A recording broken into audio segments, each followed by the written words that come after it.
Nice, let's go. And before we go, just I want to start. I know I've been doing flowers yesterday, but there's this one flower ahead of us that's really, really nice, and we don't see many of them. I'm just going to put some light on it. I don't know if I need to put light on it, but maybe just. Should I drive next to it? Would that be better? I can get in there.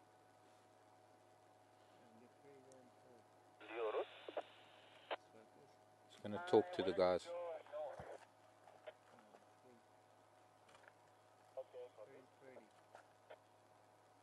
Too much light now. Too much light.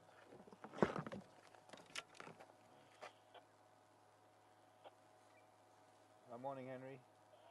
Oh.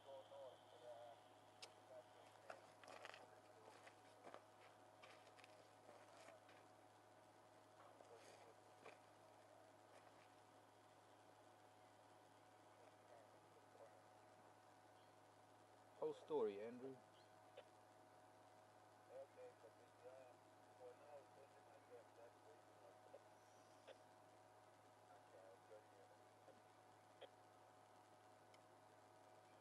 Andrew, come in. Morning, for just to let you know, I'm on Gallagher shortcut. I'm gonna go and check Sandy Patch North. Which way did Dozengala go last night?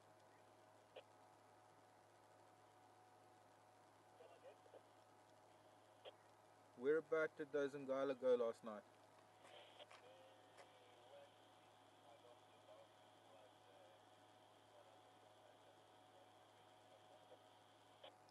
Okay, copy, thanks. So, unfortunately, we had already finished drive by about an hour when those lions were on Buffelshoek Cutline. I didn't know they were on Buffelshoek Cutline. I thought they were only at Sydney's Dam. So I'm pretty sure we're going to find tracks when we get to Buffelshoek Cutline. This flower, by the way, is a flower I have outside my house in Timbavati. It's a wild honeysuckle. There's a beautiful orange seed, fruit, and that doesn't get very much bigger than that. It doesn't grow as a creeper like the honeysuckle that is the garden honeysuckle.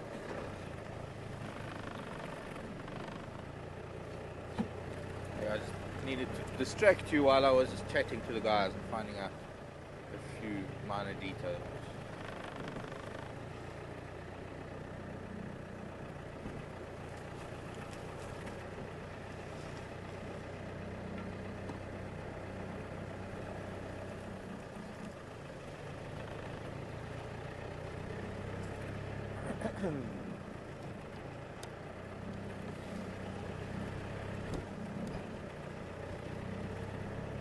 Here, kitty, kitty, kitty.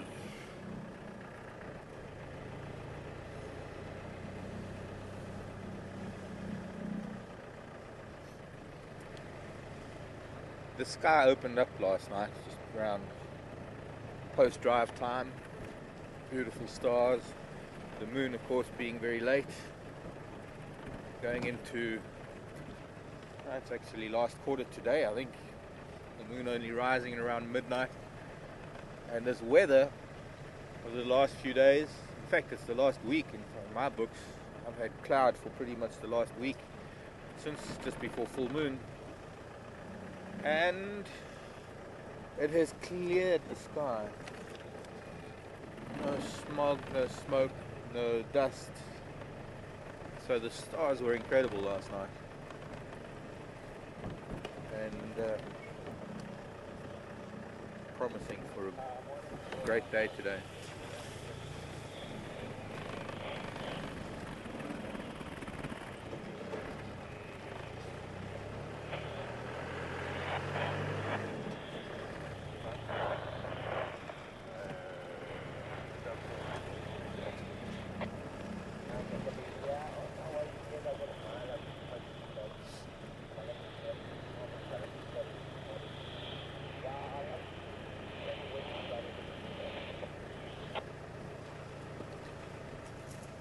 Here's some interesting news for you all.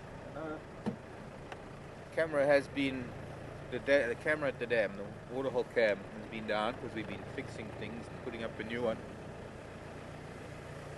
And luck would have it that camera's down, things happen. But I don't think the camera would have caught it.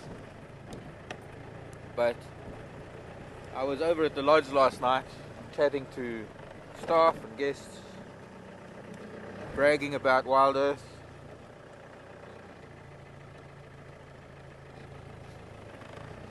And I learned that Ephraim, on Thursdays, the day I got back, Thursday, he was doing a walk. And right outside room 1, and if we see any of the lodge when we're on the dam wall and we're looking towards the lodge, the building closest to the dam, right almost on the water, is room 1. And our crocodile at Gowrie Dam took an impala right in front of room 1. Didn't even know about it until last night. That's quite amazing. Somehow I think we've got to give this crocodile a name.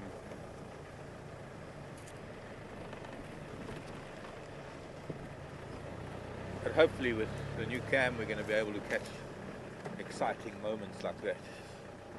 Right, what have we got besides hyena? There is a honey badger track, of course. Here's lion. But it's going back up. Must be one of the lion that came in and then went back up to the boundary. And looked quite fresh actually. Lion tracks.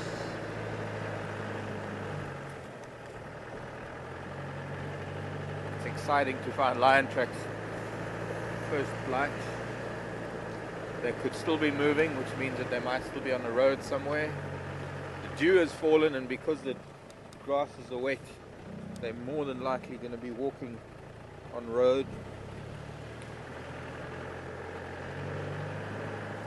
Last night I came up to Biffles or Catline, Aubrey's Road Junction, specifically to look for one of these honey badgers or the porcupine. They seem to hang out here.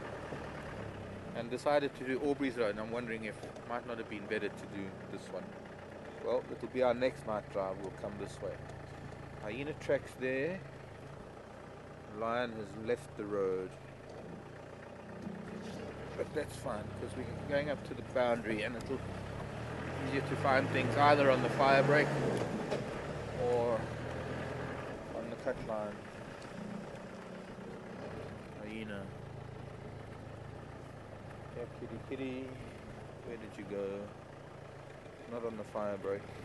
Let's just get different cut line. Spoke to some people who were in the Kruger yesterday. Apart from a wild dog that they saw at Open Gate, they saw lots of elephants. I think that's where a lot of our elephant are. Well, most of the elephant up in Kruger at the moment. On Catch, are you on the road for me?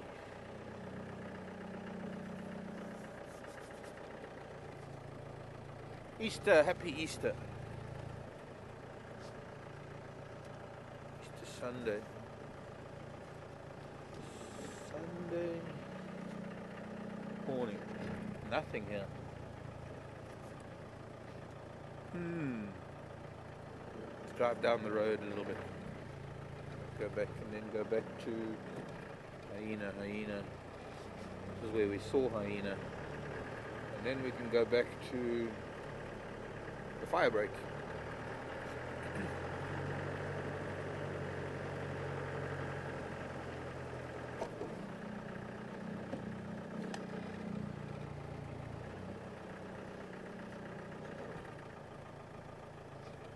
Saw a toe. There's a toe. Hyena's toe. No, it's lion. It's coming this way. Okay. Bound to have some lion confusing us.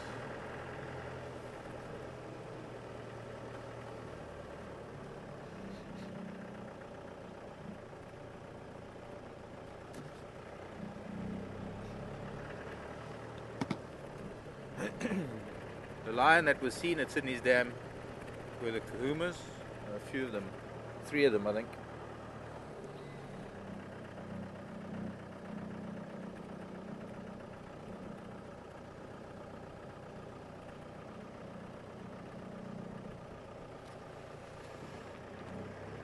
Pretty colours coming to the sky with the sun just about to pop up over the horizon.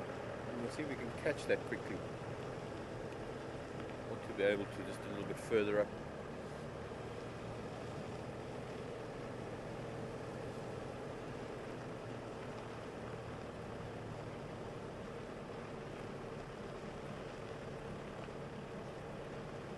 Come on, give me a break. Give me a break in the trees here.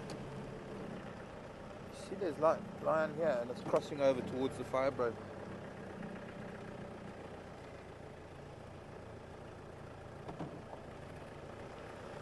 How can we get to see that sky? We're on the wrong slope. We need to be on that far slope. We just got too many trees here. Maybe down this. Can be about the best we can do. Yeah. Just to catch that color above the trees.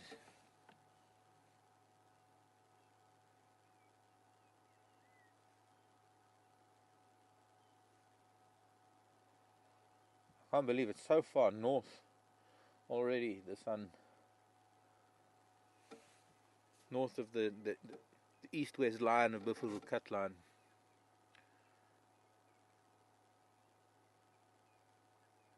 Missed it again. I'm going to have to wait until September now. Until the sun comes back more or less in line with Buffalo Cut Line.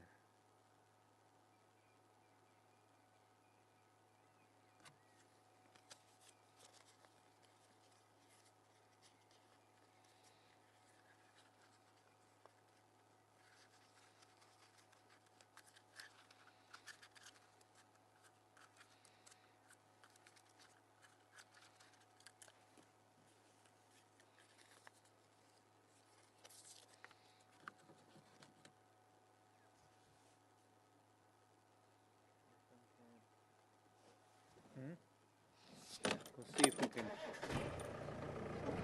get another view. Try and get to the Firebrook and go back west a little bit.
Morning, Cindy.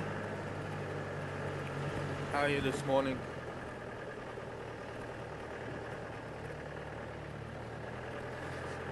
Cindy's saying on JTV, and hello everybody on JTV.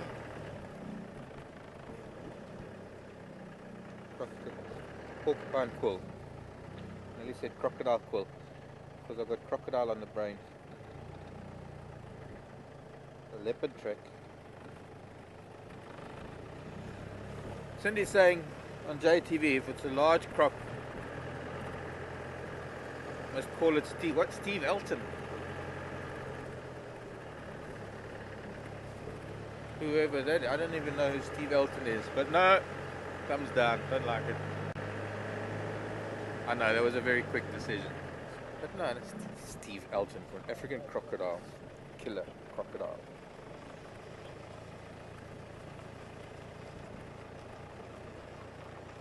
I think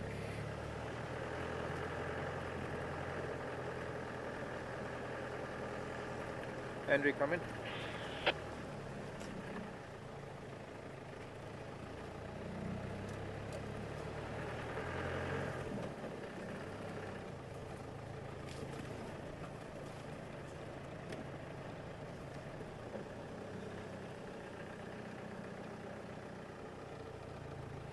Come on, cats, what are you doing to me?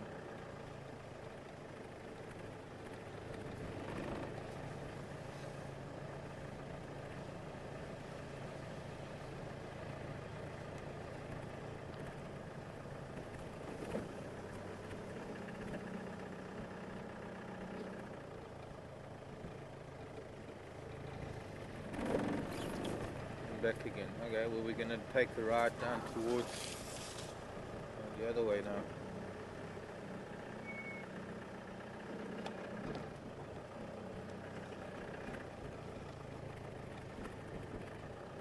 Towards the west.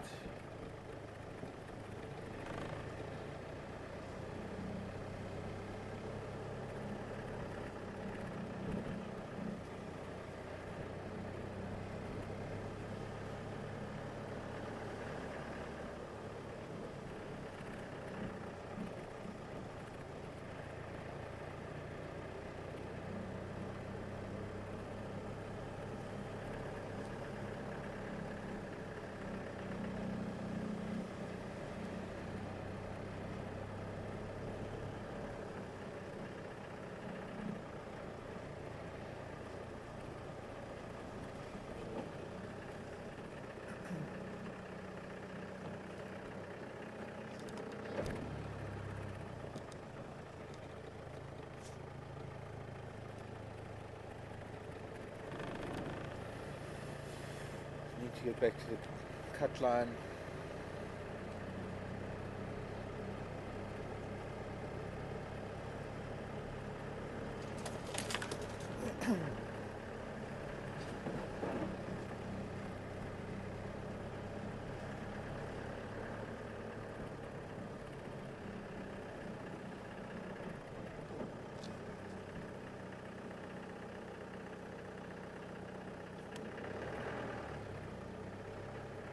No, look at lion tracks here.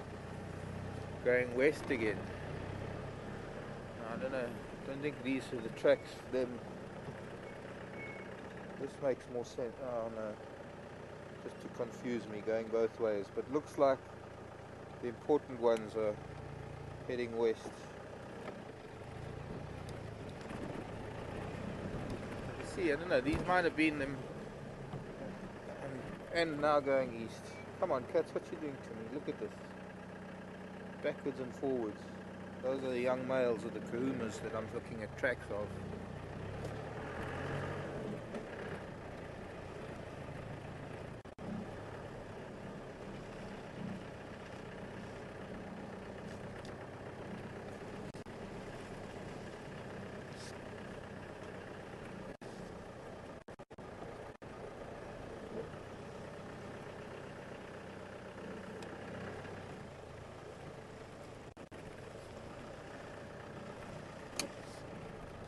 Henry, come in. I'm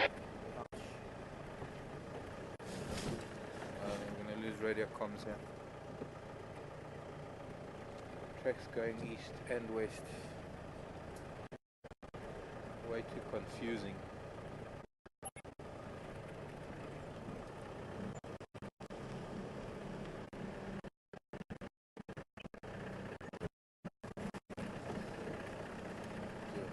Another check.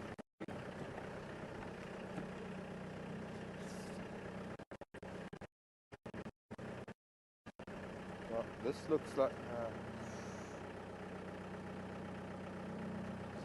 running west, east. The west are on top of the eastern tracks.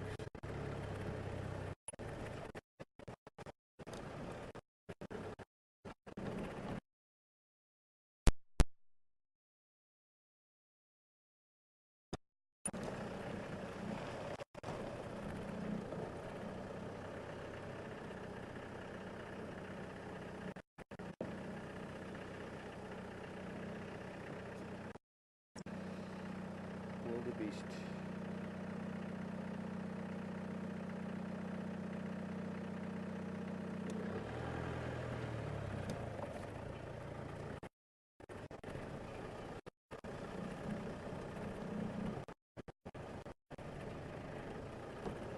Too many impala around here for there to be lions sleeping, lying down. Quite cold wind coming. Impala running on our left there. Let's listen for any alarm calls.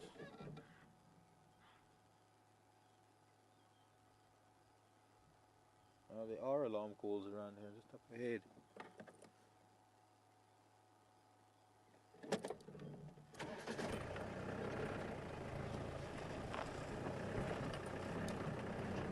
Jody says George, the crocodile. Oh, Jaws. No. No. Doesn't sit well. Nice suggestion. Owen, no. No. No. Let's see if we can get.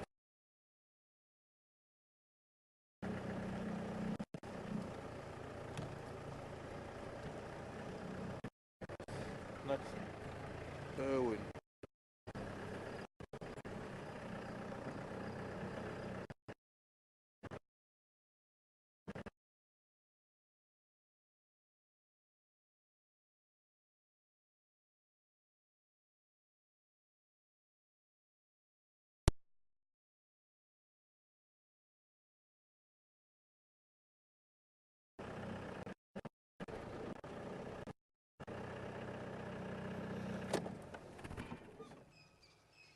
Just this one little spot that we get a picture again, close to the dam.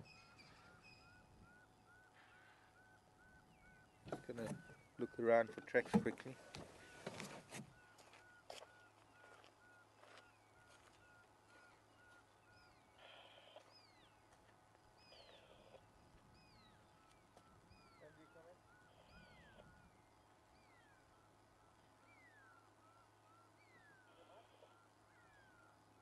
You know which side these Ingala came from when they came to Sydney Dam?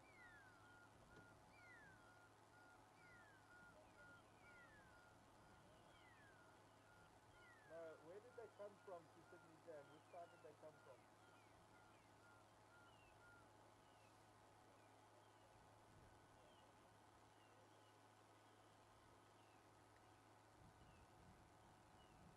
Okay, so we can hear from coming.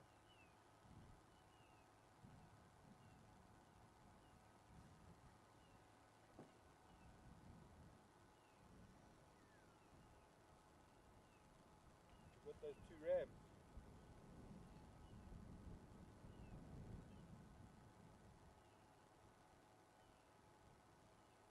And they were squaring off. Ephraim coming.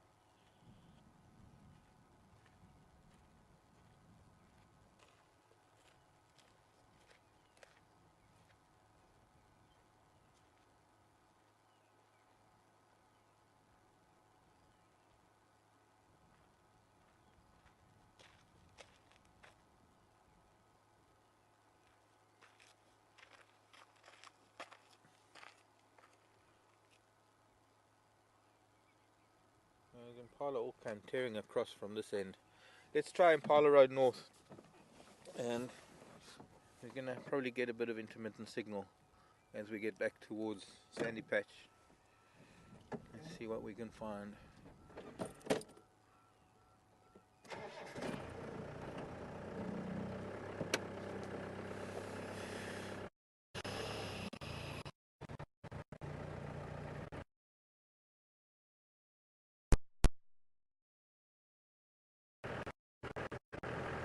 In the north. See how that works out for us. It stays there.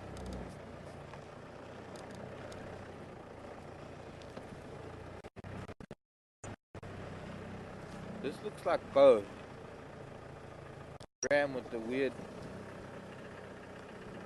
No, it's not.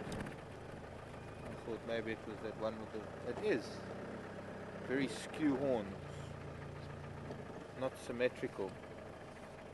He used to be on open ground near the lodge, what we call quarantine. Yeah, it is you.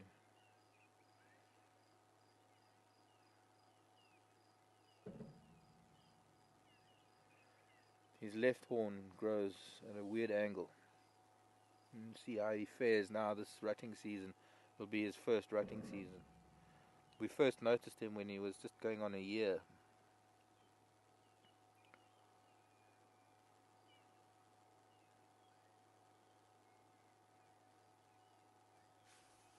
Unless it's another one, but he looks just very similar to the one that was on quarantine.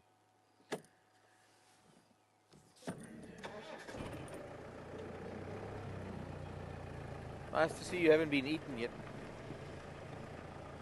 Cool. So there's a lion track.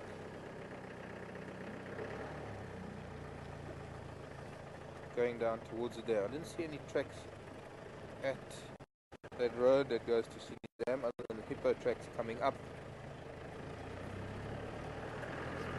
Sorry, Mike Moss was saying.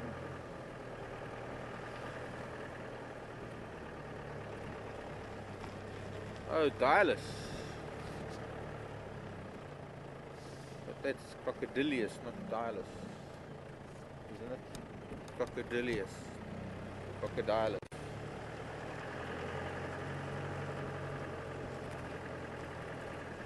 Okay, so... Oh boy, okay. Can of worms now. That was Mike Moss. Dialis from Crocodilus.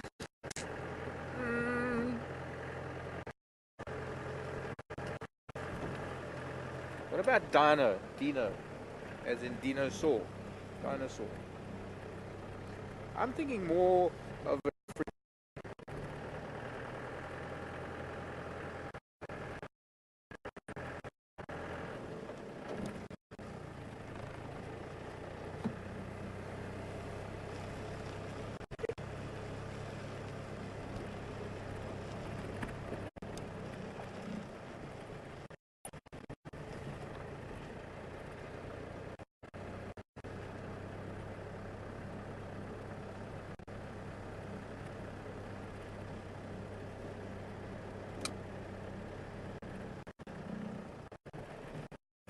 says Mr.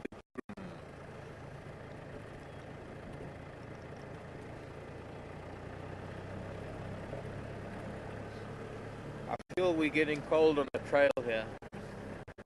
We go to back to Buffalo's cut line.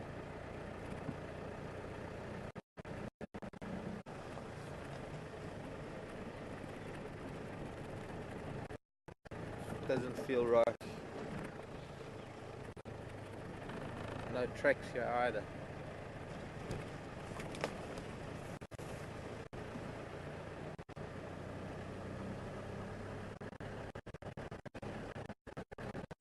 A lot of the tracks I was seeing on Firebreak, those were tracks from yesterday, last night. We needed to find tracks after. They evidently headed east from the dam. Sorry, Franklin. What about Frank, the crocodile? An elephant named Frank.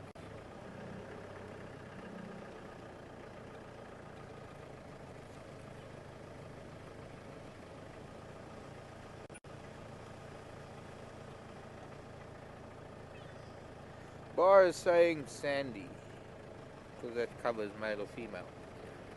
Well, that's okay.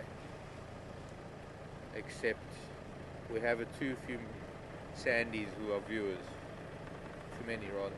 Oh no, we have Sandys who are viewers. What about Makwena? M-A-K-W-E-N-A. Excuse me, doves. Makwena means mother of the crocodile. Because that is a mother of a crocodile. Eating impala in front of the lodge. That's in Setswana, which is the language of Botswana. Swahili, it is mamba, M-A-M-B-A. It's like a snake.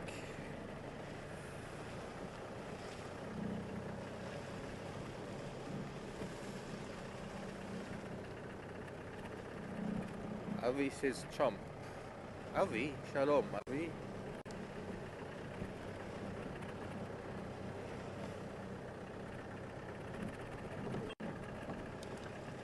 Maya says Baba. Teresa says Fluffy. Fluffy the crocodile. That's like Spot the zebra. A zebra named Spot. Who was Irish, by the way.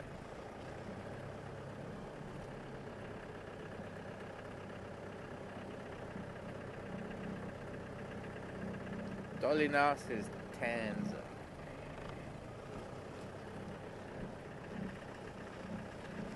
Ngwenya. Well, yeah, Ngwenya.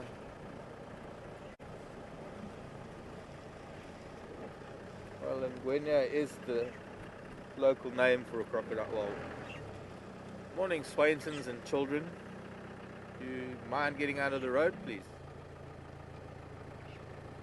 4 chicks.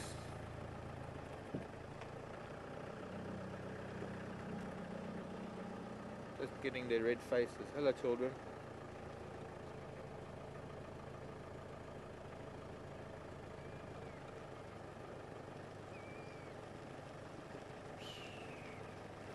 Steve, that's Cheryl. Hello, Cheryl. Why don't we call it Cheryl? No, we don't know if it's a Cheryl or a Steve. Gotta be something African. Come on, he's an African crocodile. Tiger Man says Rex. And Howard, Cheryl. Rex isn't too bad. Rex sounds quite interesting. As in Tyrannosaurus. The tyrant. Lizard. Okay, now already going on Impala Road now, down towards Impala Plains.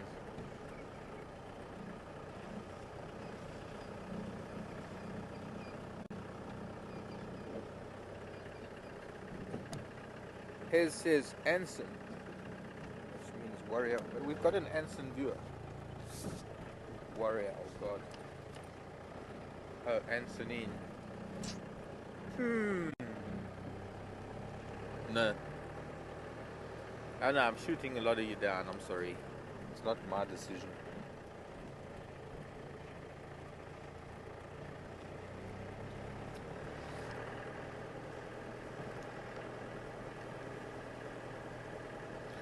I've got 1 second to vote for Mokoena.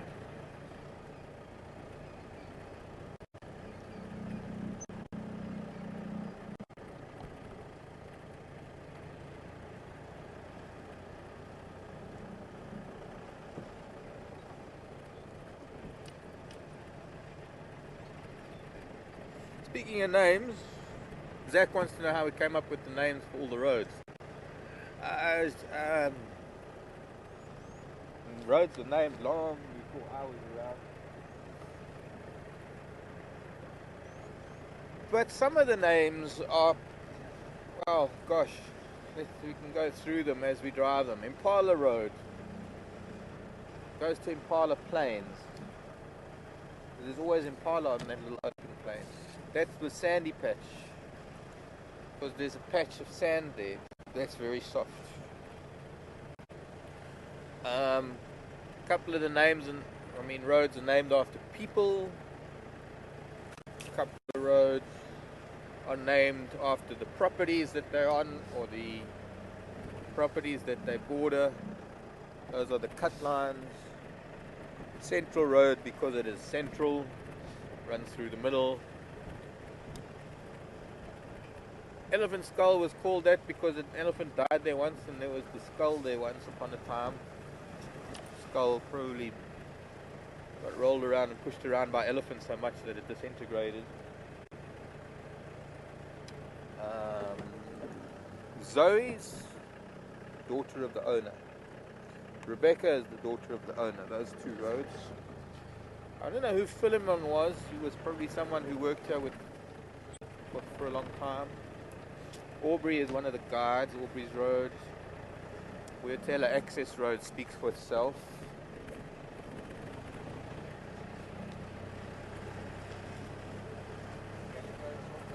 Gallagher shortcut because it is the shortcut between, that's from Daniel at the back, that's because it's the shortcut between Buyatela Lodge and Gallagher Camp.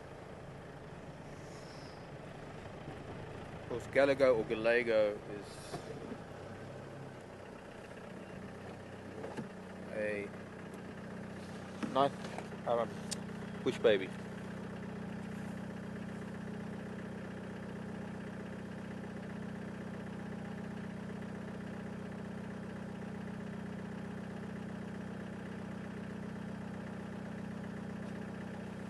Elephants crossed and went that way. Last night even. Sneaky crossing the property at night. Small group, family group. Maybe they're somewhere down the power line.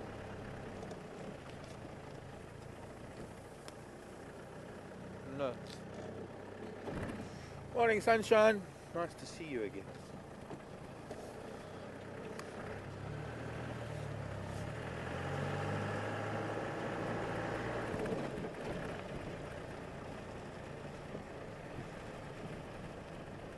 Some vote for Rex.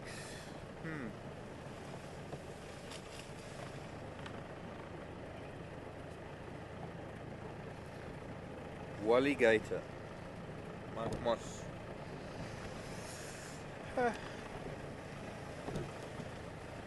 Flick from Safari Girl, Lynn. Or was it Linda? Linda.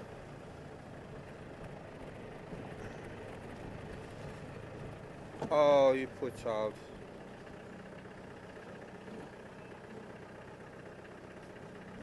Bronze-wing courser with a sore leg. I just wanted to get past it because it's hopping around. It will be fine. I need to call in an ambulance. Marvin from Brenda. No, I don't like Marvin. Sorry. Okay. Just hang in there, child. It will get better.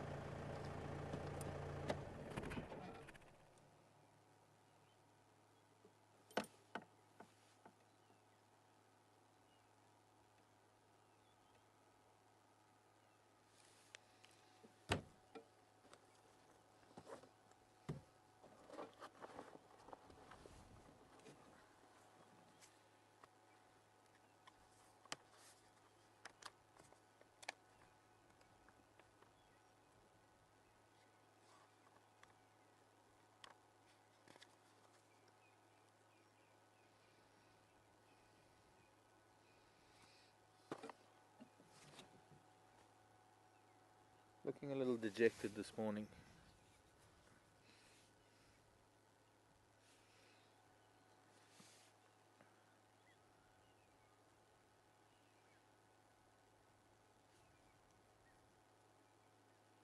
Something probably tried to catch it.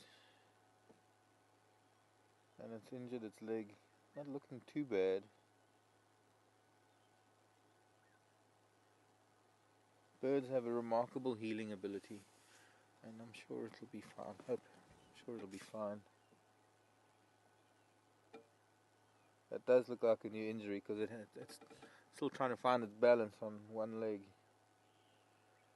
I've seen many one-legged birds, passerines mostly. We have a wagtail. It's very common to see wagtails with one leg because they get into fights. Males get into such vicious fights that their toes get locked and they can actually twist a foot off. Okay. Poor child.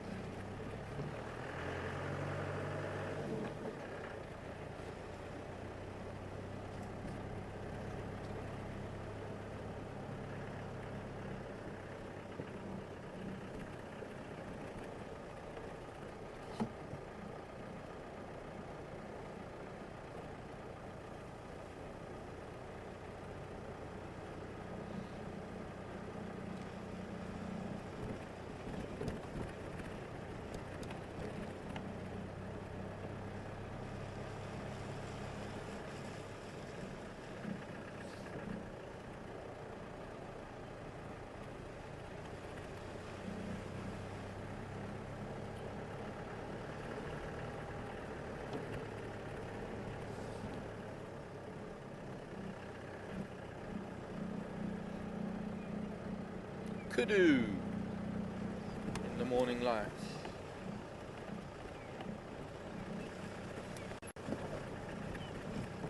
We'll get there before they disappear. They're all running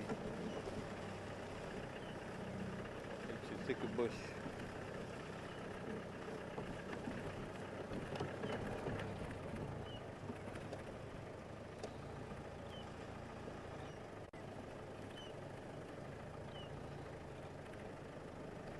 Elephant tracks. Elephant tracks that look promising. Morning, ladies. There's quite a few females there.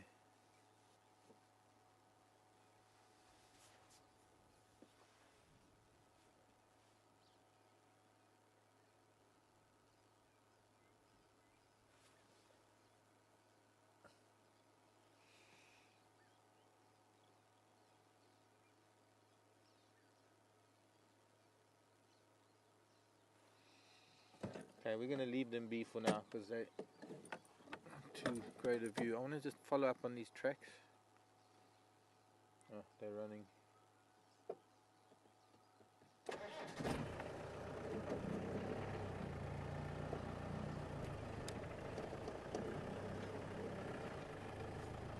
We are very close to Triple M.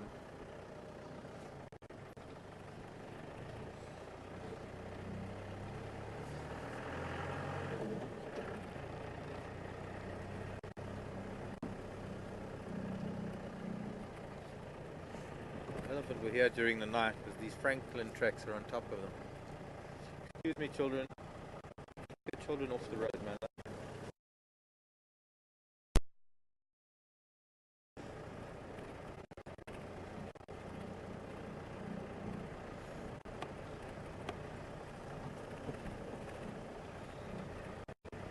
These tracks are quite the elephants heading the same way as us. I hope they haven't crossed over.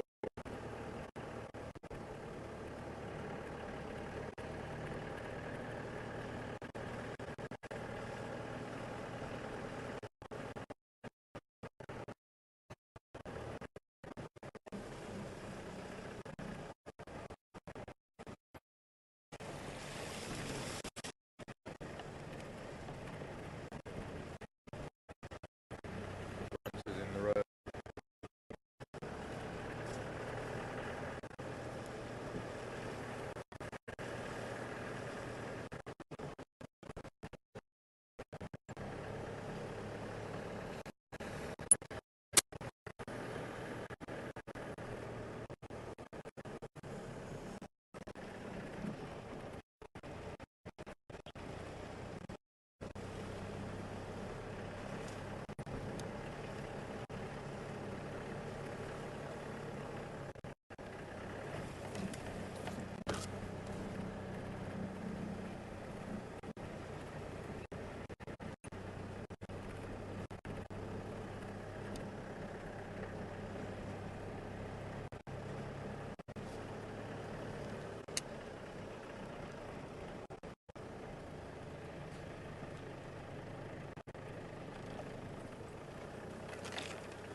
Elephants have already gone.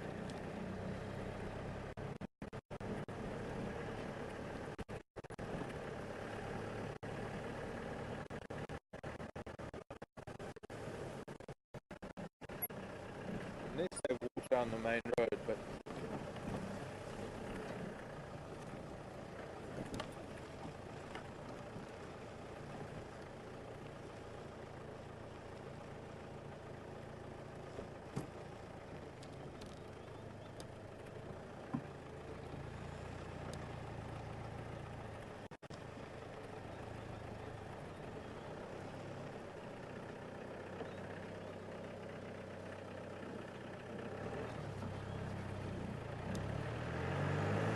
Let's go down Triple M a little ways as far as we can. Elephant walk down the middle, scooping up a bit of sand. Goes up this way somewhere, but too many cars on top of it, and I don't know how many vehicles would have driven here since 5 o'clock this morning. Definitely at least a couple because of the people coming into the lodges. He has his dung on the road.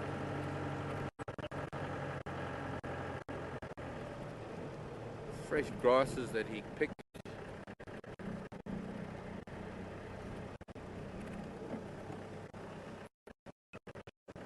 Let's see, I'll test the temperature of this one.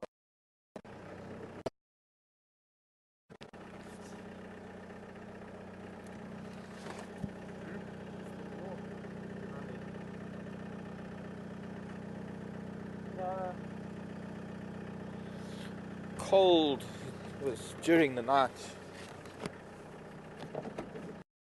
Gone.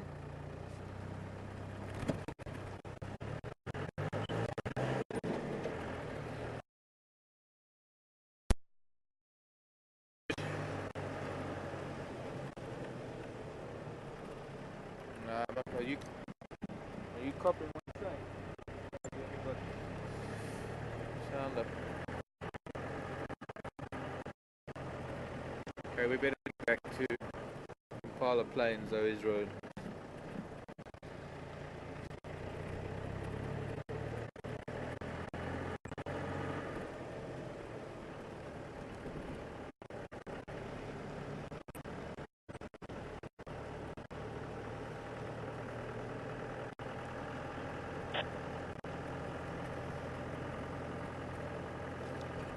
Question from John.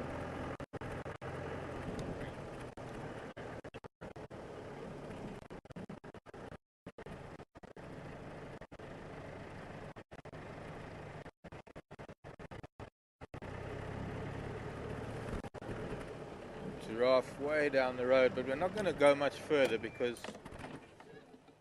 I'll probably zoom in on that. Just watch his head walking towards us. Actually, that might be nice. As he gets closer to us, he's going to start. It's going to be quite amazing. Watch a giraffe grow out of the road.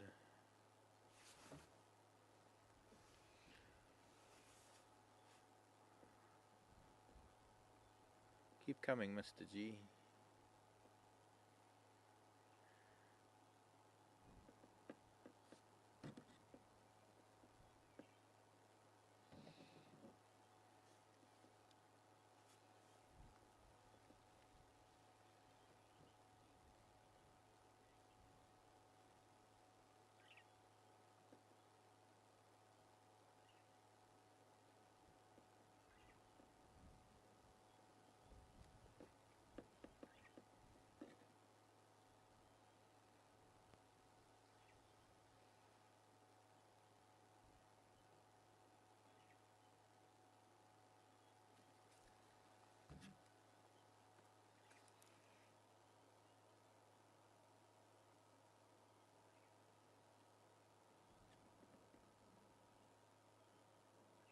I think he's that lovely big dark bull that we had at quarantine yesterday.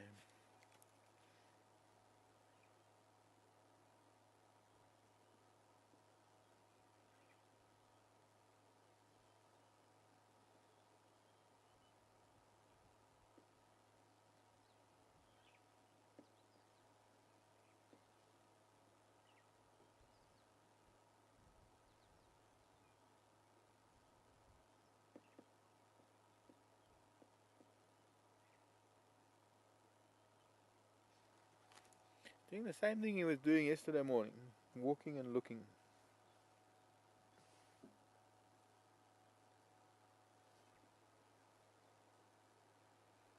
And right where I'm sitting is where this elephant went in to Simbombili.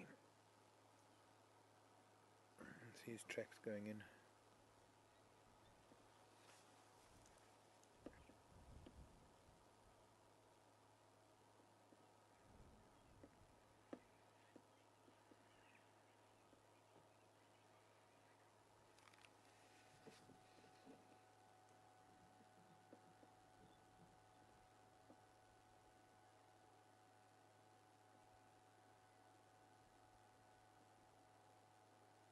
That was quite amazing.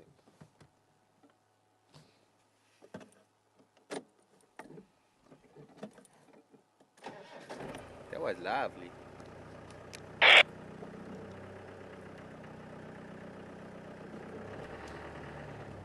Back to Impala Plains. 1, 3.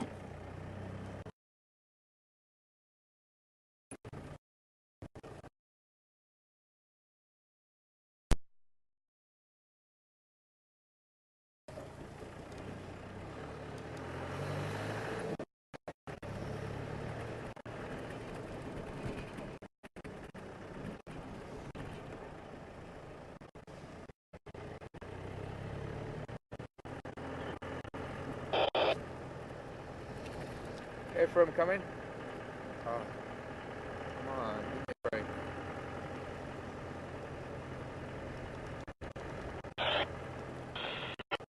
Ephraim coming.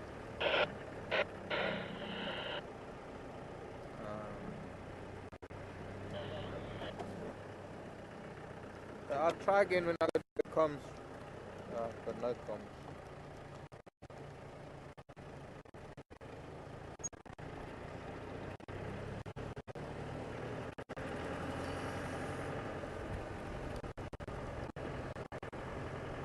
Okay, let's do Zoe's Road back up to.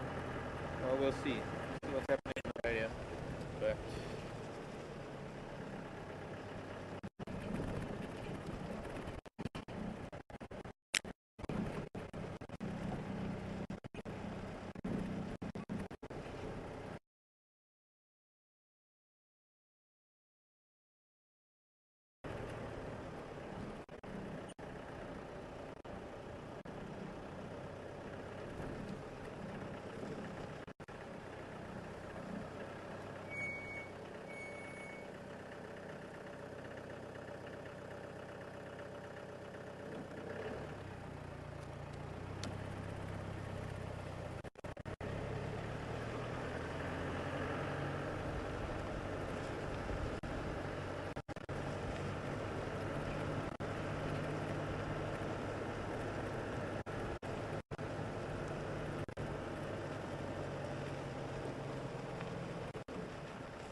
excuse me, Franklin.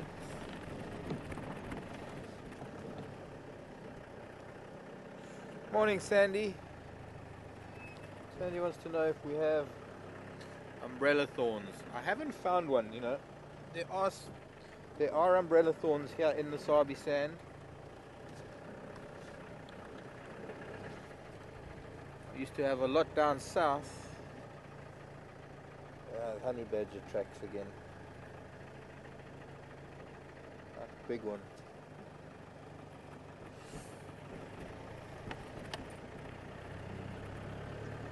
Sandy, if I knew where there was one, I would show you. We would keep track of it. But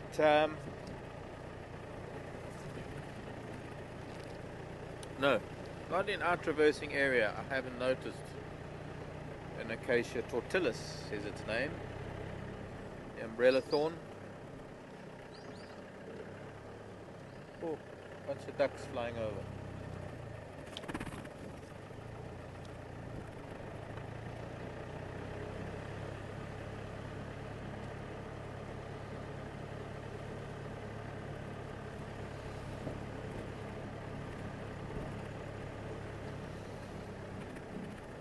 Quite a big elephant that was here reaching very high into a marula tree to get those branches. That's going to be well over a week old.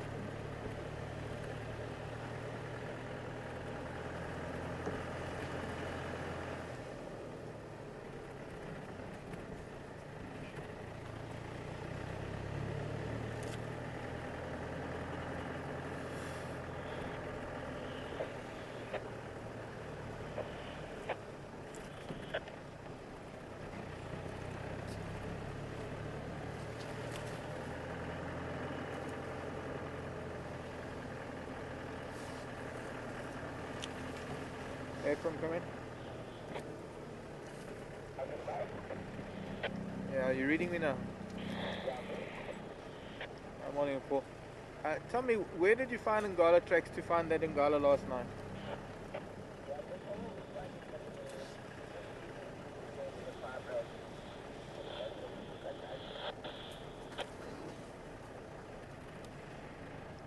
Okay, and from there they went east.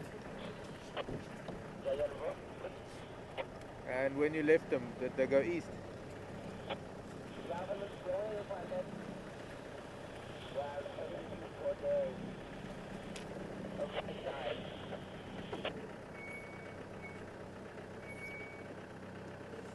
Okay, copy, thanks. And can you give me an update for this morning, please?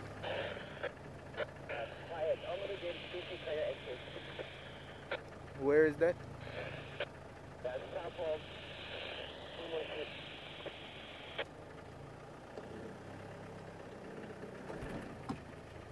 Okay, thanks. Yeah, like people coming from the west, from people that time. Put the water pump, the tree, Marinaki, then forgot the old pattern and then forgot it from the Pomova from the ground. Okay, thanks a lot.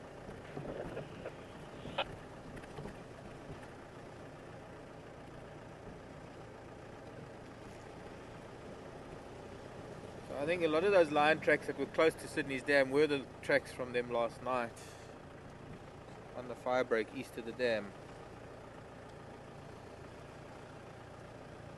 So I'm just talking to you.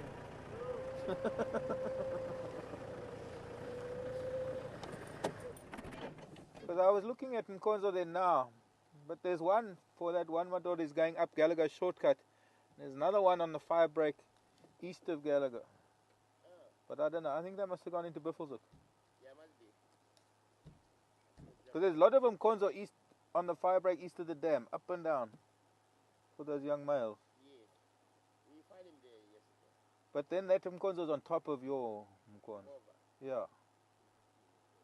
Yeah, must be somewhere else. Oh. You can try to check that time. I'm going to go back there. Okay. Okay. Bye. See ya.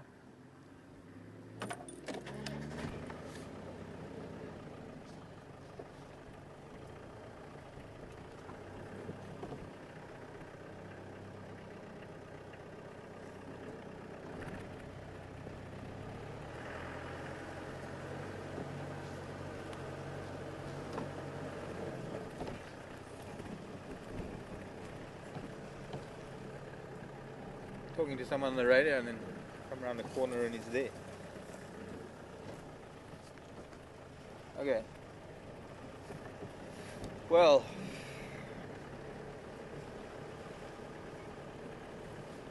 have you guys been at the hyena den while I've been on leave? So nobody's been to this new hyena den. Let's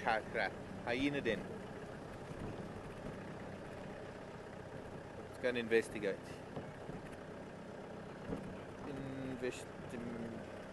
Investigate.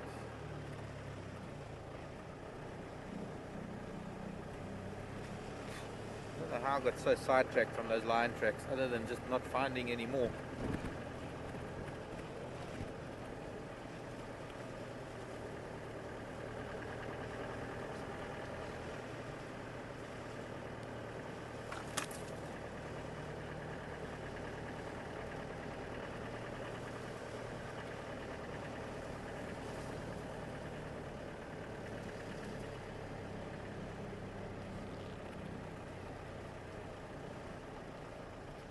Golden orbs are those that are left, the golden orbs.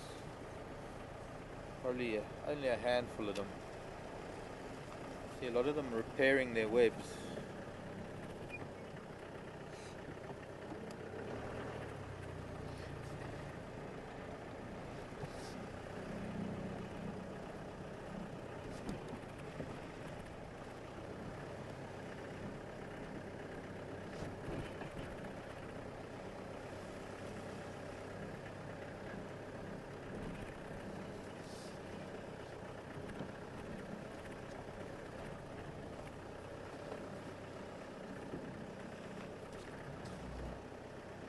Look at this.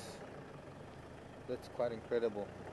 And what I'd like to do is get that camera off and get right down onto these mini mushrooms if we can. That's, you know, with this weather fungi have been blooming, but we got a sunny day today and we're going to lose all these mushrooms by the end of, well, by lunchtime I reckon.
Like a little mushroom city. Or those places. Didn't get a chance to read. Didn't get a chance to read that mushroom close school thing. Got home from drive and then straight to dinner.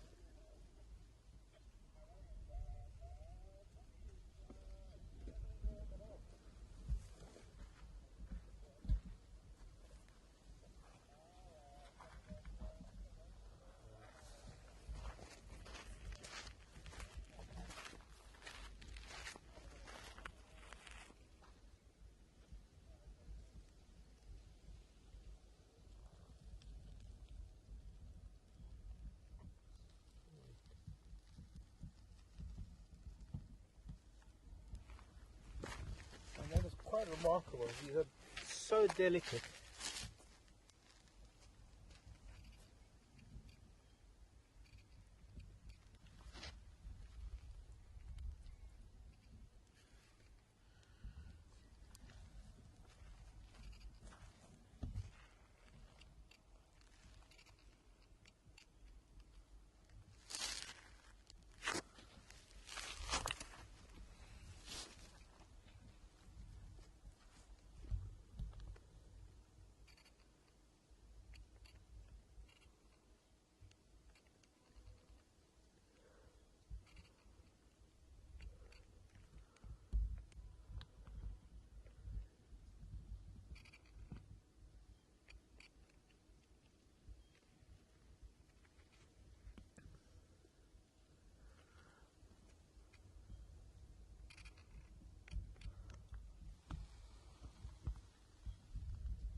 No, they're toxic.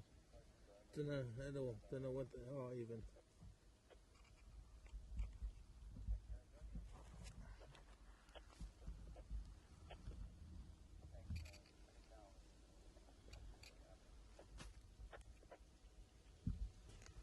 I don't know where to compose a photograph. That's why I guess a camera like that, you can just move it around and get an idea. They're just so, they're almost transparent.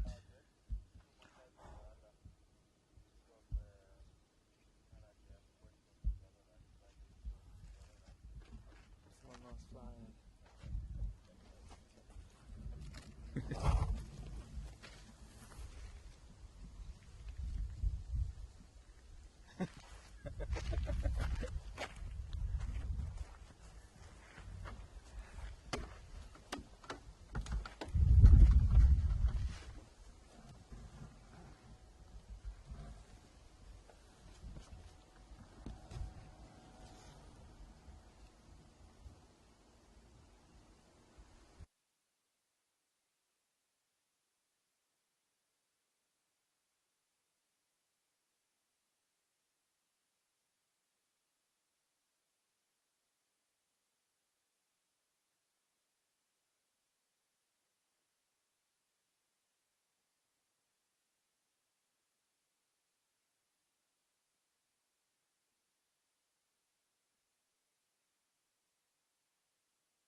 Okay, been trying to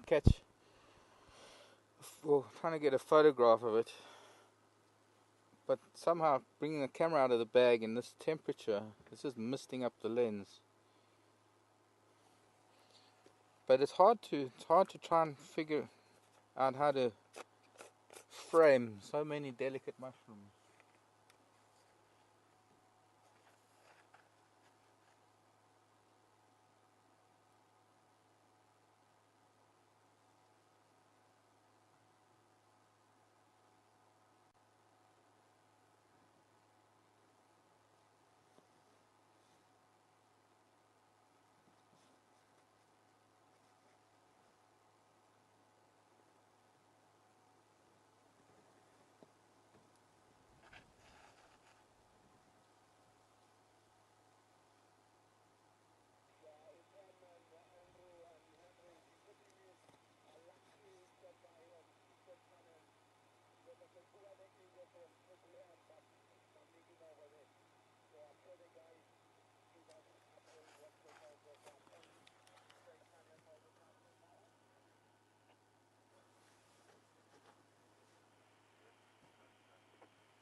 Excuse me a sec.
Sorry, I just went to get a piece of spider silk and I've just broken it. It's too old. I'll figure it out later. I'm trying to contact the guys. I know there's something happening elsewhere, but they're on a different channel, so I'm not hearing them.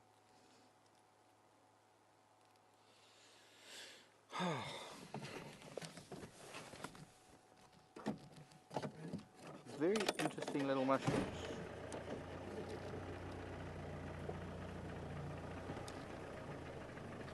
In fact, by the time the sun rises and hits them, they're still partly in shadow. This wind blowing, and when the sun hits them, they're probably going to shrivel up already.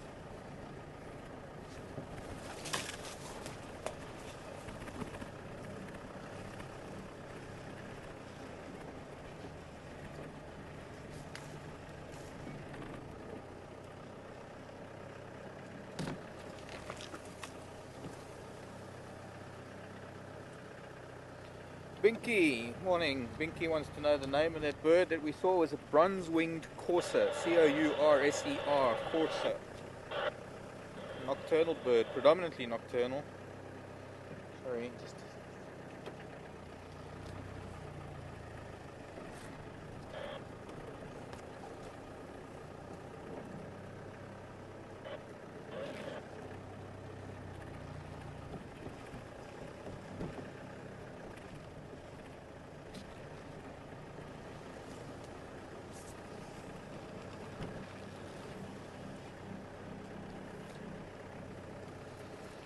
Wow, George wanting to know. Well, interesting question, George, but that's going to take the whole day. I can give you a short answer. George wants to know how animals communicate with one another. Every species has its own method. Mostly animals, well, gosh, I can't give a general answer. Some of them vocalize, most of it is body language. You'll see most animals, especially all the herbivores, most of the herbivores have I wouldn't say cryptic colouring. Some of them have cryptic colouring, cryptic markings. You find all the open plains antelope have very, very stark markings. Normally a black stripe along the flank, black markings on the eyes, on the face. To be able to communicate with each other visually. You see, it's not easy for animals, especially the herbivores. Come, francolins, please. Children, run off into the bush. Thank you.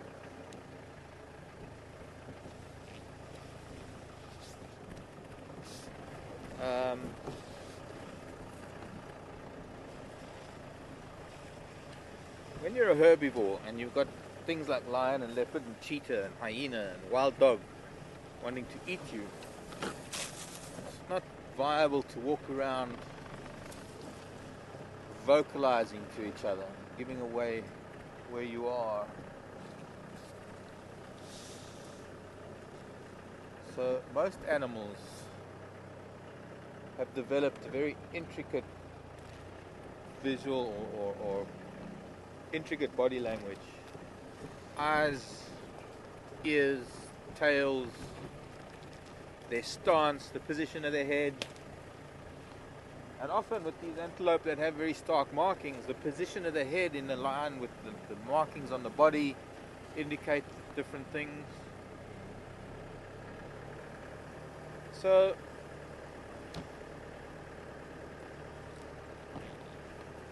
there's a little bit of vocalizing. Most animals have vocal cords and most animals have vocalization.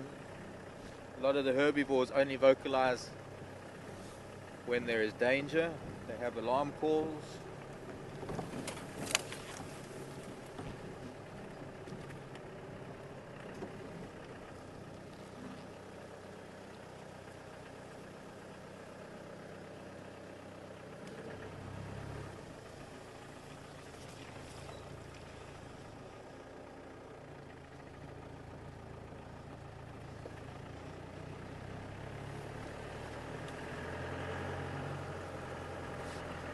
Things like the higher mammals, elephants, whales, dolphins,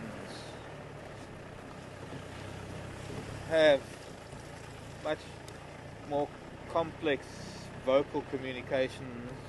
They have words, they have, well, they just have a verbal communication with each other in their own languages.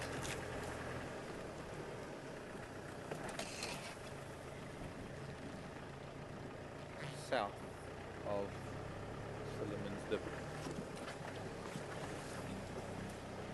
Two big marula trees.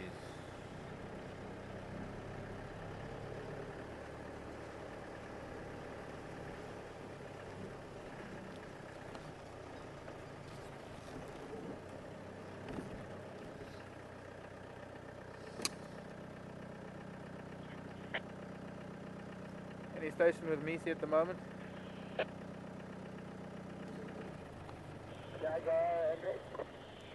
The one we are Buga is my passing gun. Yeah, west of Oswalo, that's good.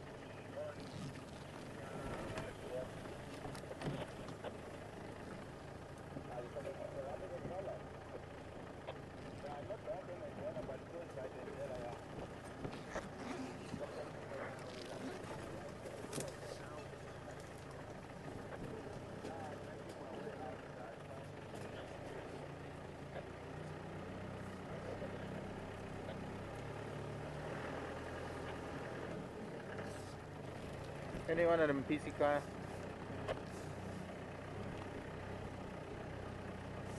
Come again? Just want to know if anyone's at a PC car.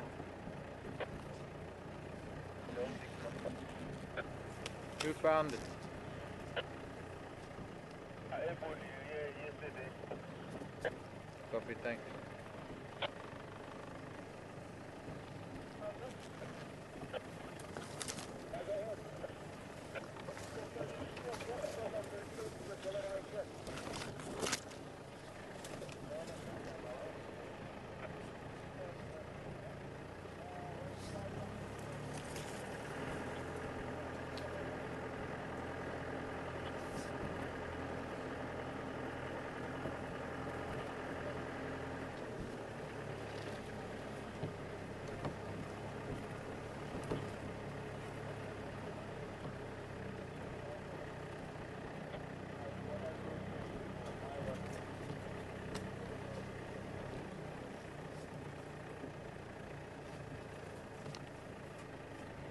Oh, there she is.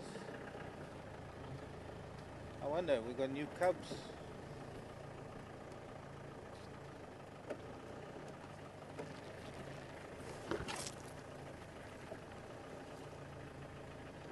Coming on, now that I know.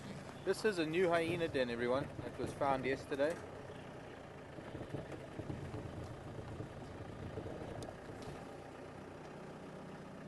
We don't know this, Mama. Let me just try and angle the vehicle a bit better.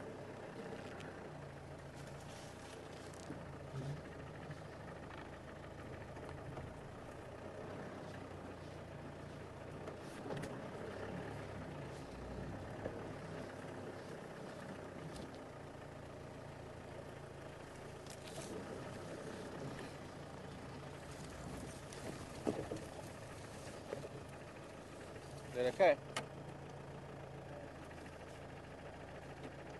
A bit awkward, I know, but now that we know how it's positioned, we can come in a little bit different next time. And I can't see who it is. There's another adult around the corner at another entrance. Yeah, one of the cubs from last year. Hello, little one. This looks very well used. Yeah, two little ones from last year.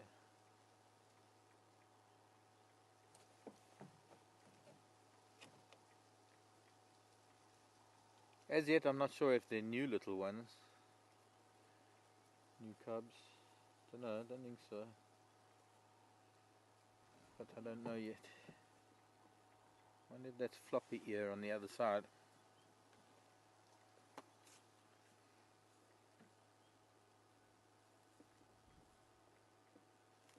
She's gone.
like a cat trying to cough up a fur ball.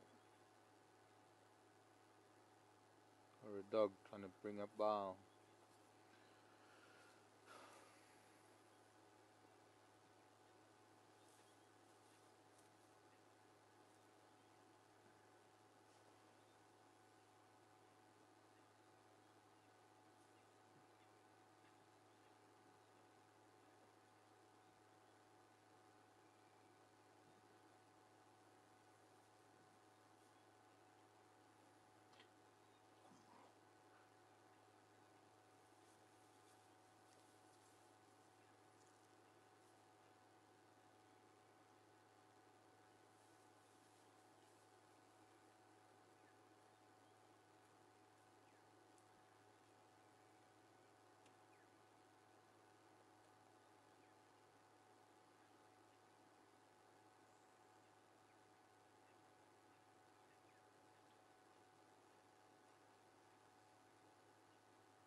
Maybe take the camera a bit closer.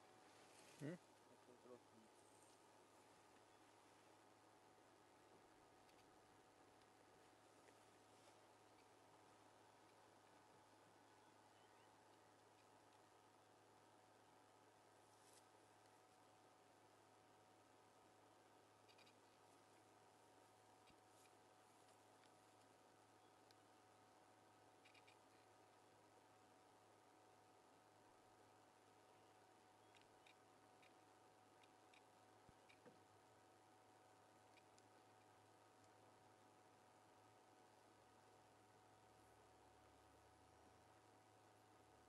Sitting in the shadow of my hat.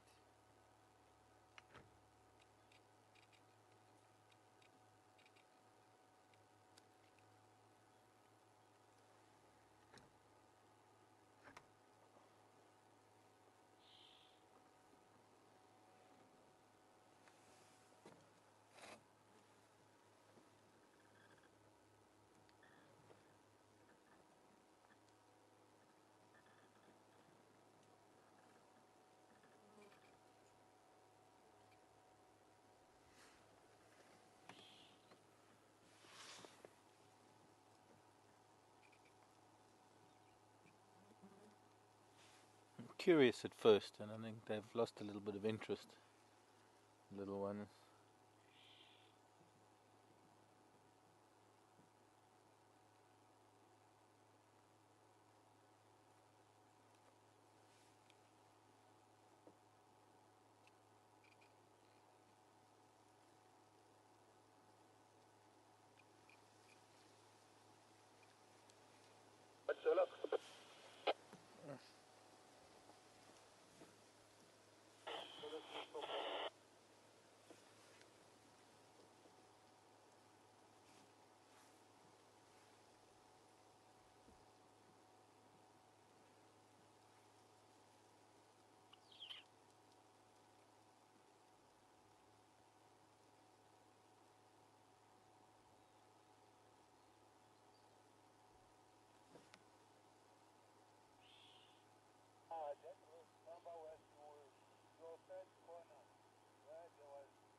now they've lost interest, they all just come back to sleep. Also probably enjoying the sun for the first time in days. Bit of warmth.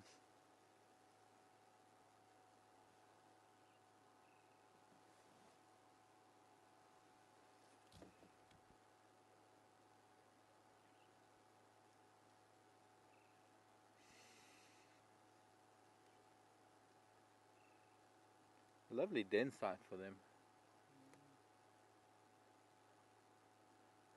With the pathways that are coming in and out of here, I think they've been here for a long time. We just haven't found them.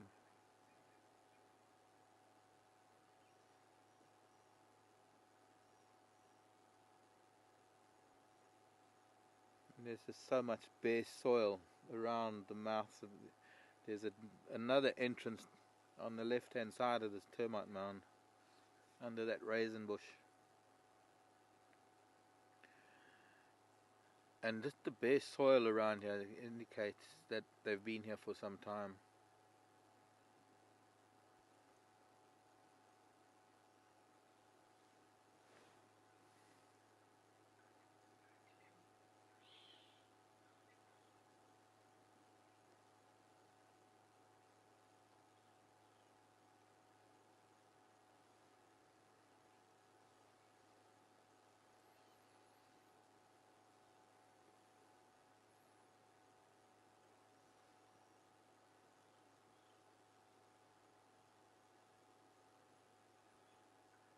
Well, it's great to know that they're here, but let's carry on. They are heading off to nap now. It'd be nice to get here first thing in the morning one morning, and they'll be a little bit more active.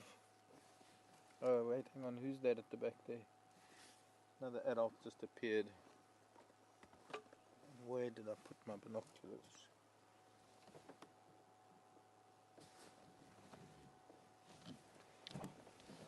I'd lose my head if it wasn't attached to my shoulders in such a critical way. She's gone.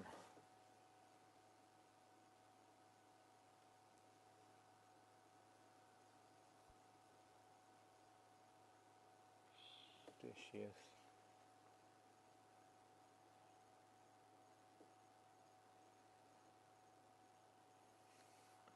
Still not mom from these youngsters, but she is lactating.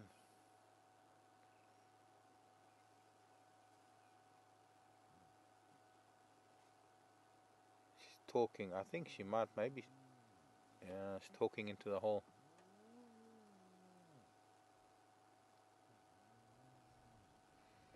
Who knows, maybe she does have youngsters.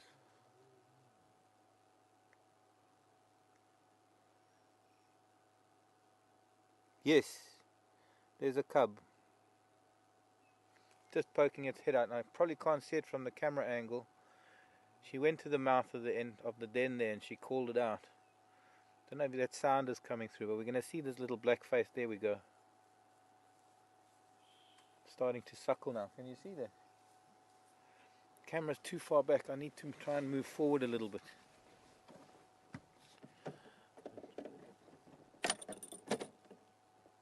Alright?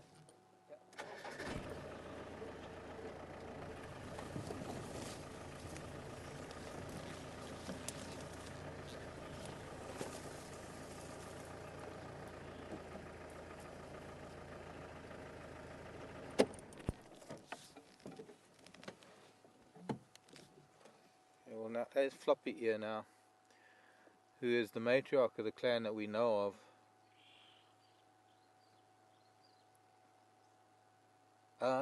You still haven't got a great view, have you?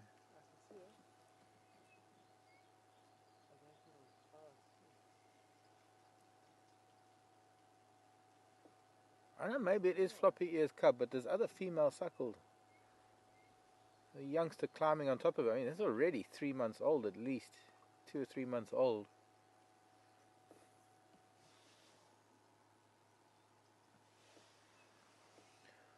I need to try and maneuver us in a better way, because that entrance is where the cub is and it's climbing all over that mother. So let's turn around We go in here, we turn around and I'll put the nose in this way. I was about to leave, thinking that nothing was happening.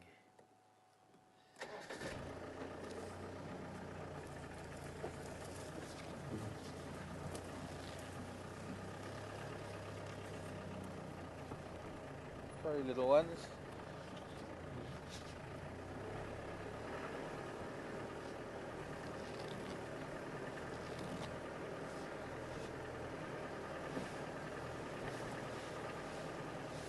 See where this track goes to. This track might go around that side.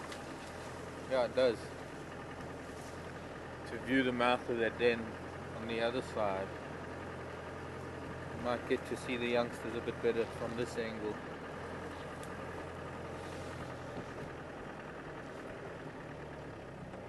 Oh, there are two entrances here.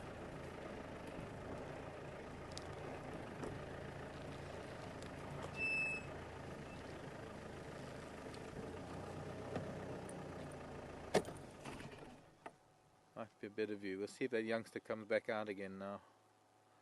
I can just see in the grasses there's a bit of movement behind this big female that's lying at the mouth of the den.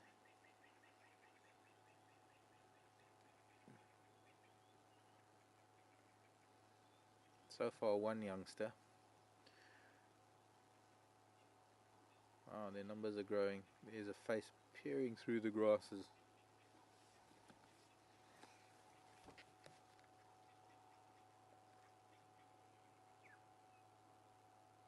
And we're going to sit quietly for a while now as well and see if it comes back out.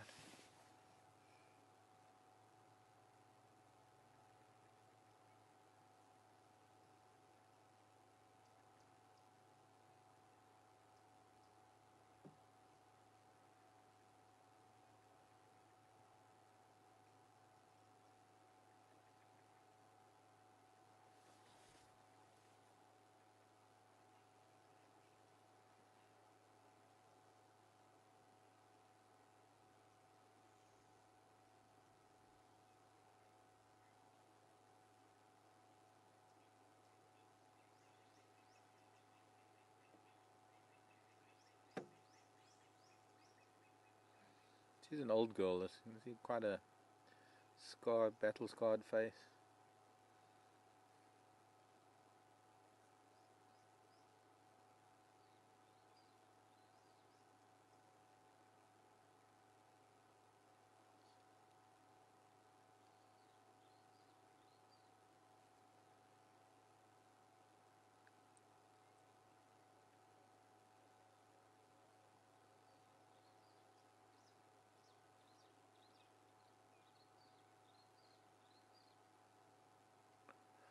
Joe was asking whether the mother hyena brings back food for the cubs. Not at this age, no.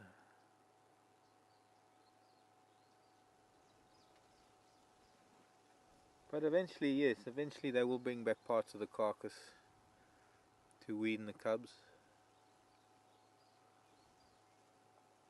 I'm surprised we're not seeing a lot of bone fragments and bits of bone around the den.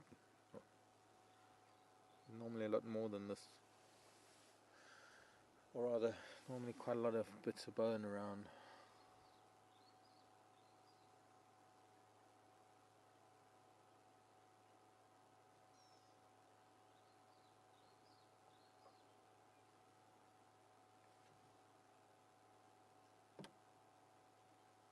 How many hyena you reckon live in there?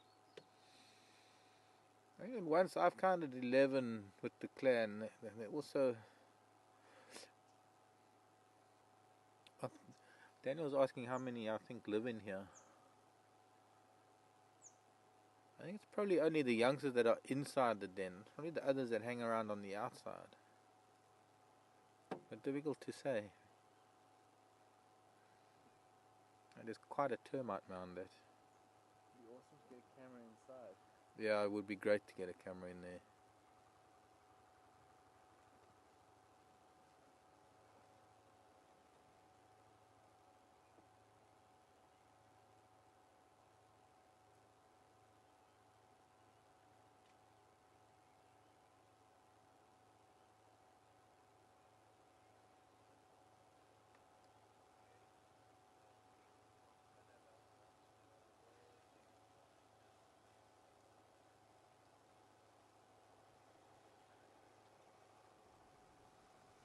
Hello, Lynn. Lynn in Canada. Nice to hear from you. Lynn, this den we're about,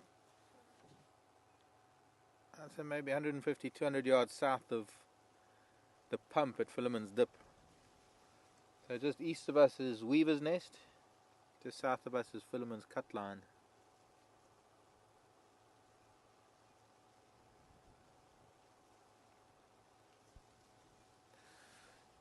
To the south, no, not to the south is Philemon's Cut Line. What am I saying, south? To the north of us is Philemon's Cut Line. To the southwest of us is Treehouse Dam.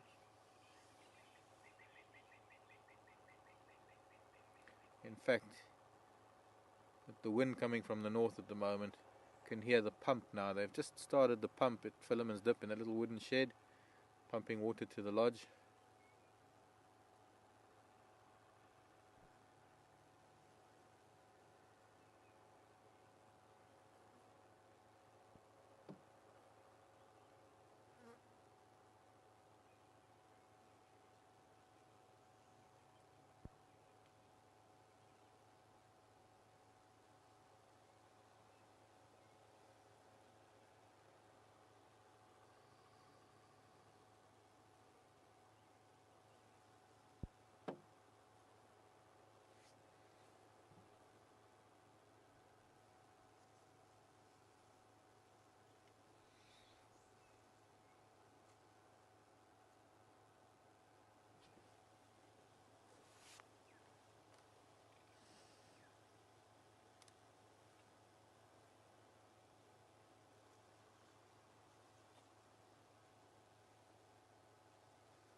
Did you get a glimpse of that youngster at all? A little bit when we were on the other side. I think it's starting to get too much like daylight now. Getting further on into the day. Or otherwise this female's told them to stay put behind her.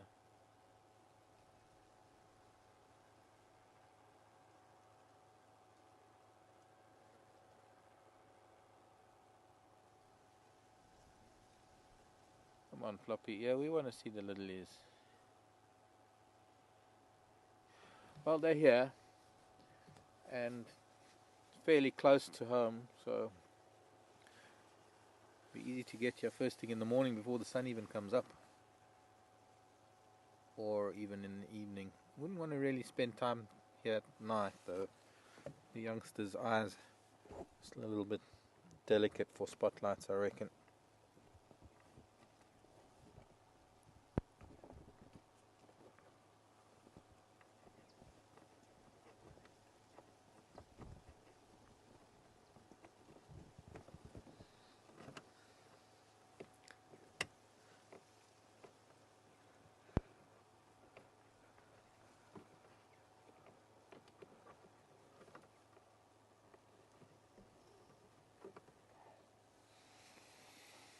So let's move on and see what else we can find. I think we might just take a ride across Gowrie Dam. What's that noise? That youngster screaming.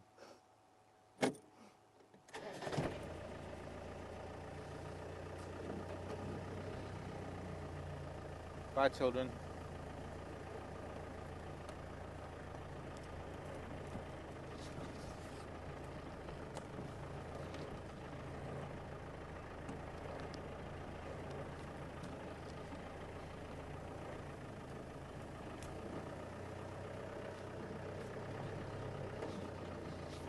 Hello, Melva.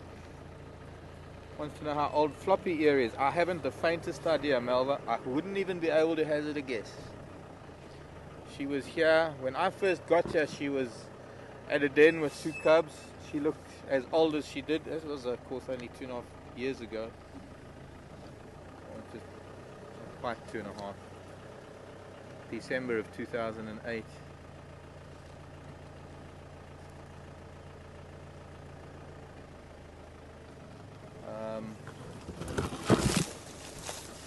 But there's no way of telling, I'm afraid.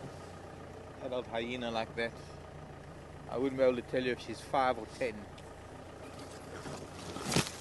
Longevity of a hyena, what, about, not even sure. 15, 20?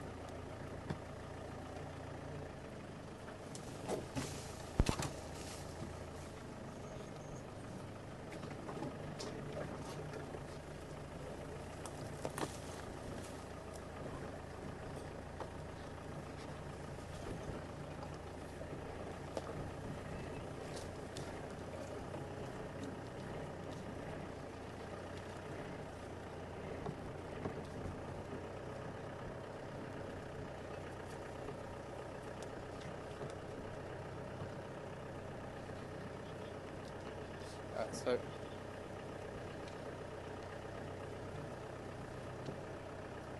who is that, please?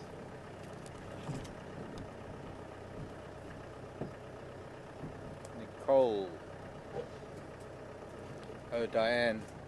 Right, thank you, Siyabonga.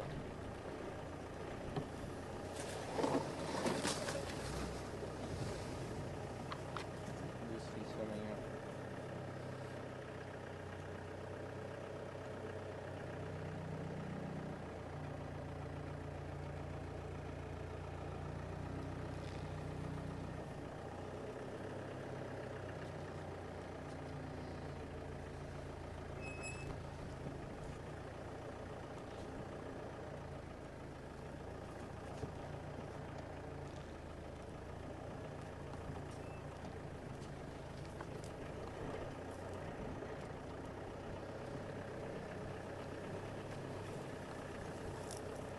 Diane was asking how old are the cubs and how do you differentiate between male and female.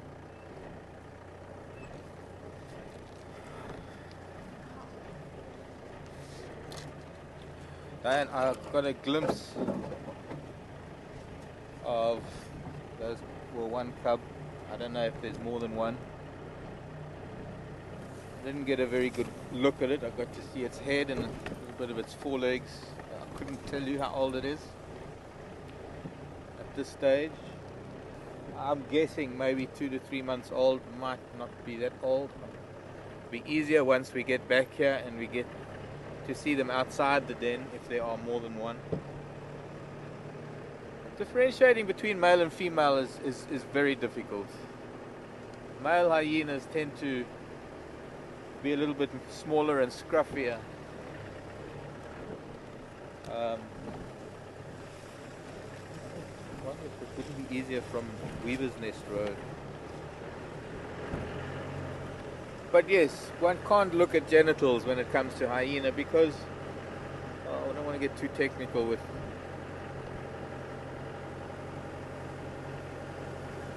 genitalia, but female hyena, especially the matriarch, extremely high testosterone levels, and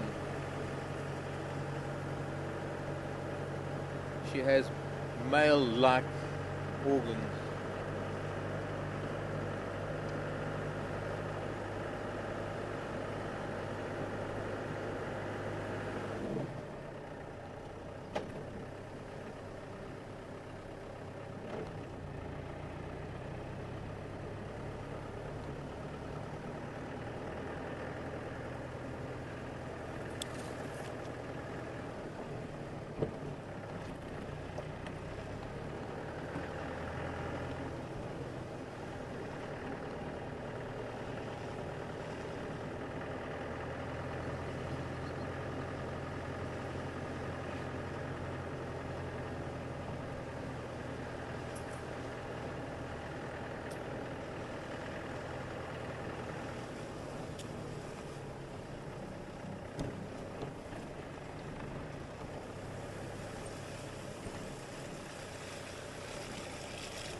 No, I think that's his. Wants to know if I was scared when the little one approached the Gunda. Not at all. No, not at all. I did not fear hyena.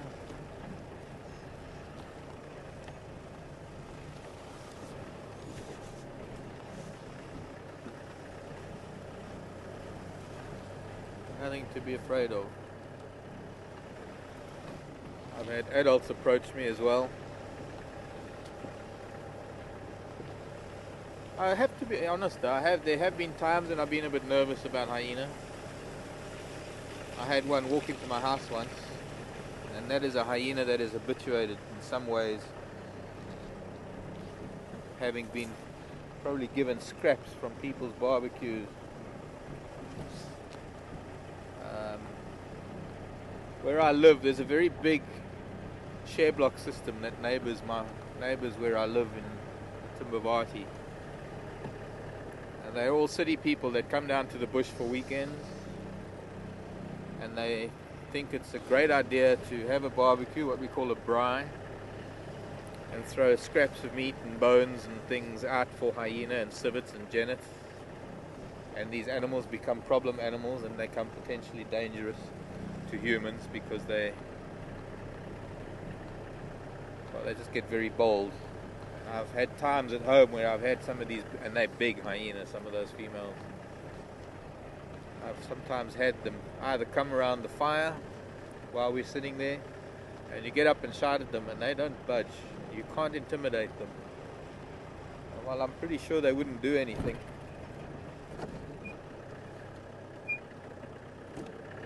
you can't take chances. And my brother and his kids had a bit of a hair-raising experience once, especially because they were kids. And kids, the child standing is shorter than the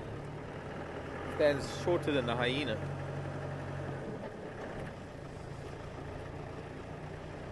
And a hyena wouldn't hesitate to take a child.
Thank you, Jody.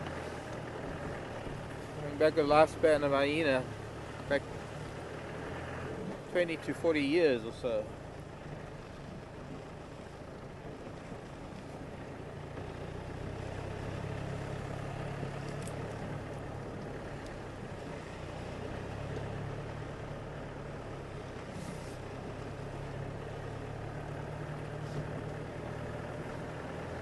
Dams Road. We're going to make our way back towards Gari Dam. I've got a strong suspicion that our croc will be out on the sandbank, capitalizing on the sunshine, the first bit of sunshine in days. And I want to go up to Gari Cutline, maybe back up to Buffelshoek Cutline.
Still a chill wind blowing.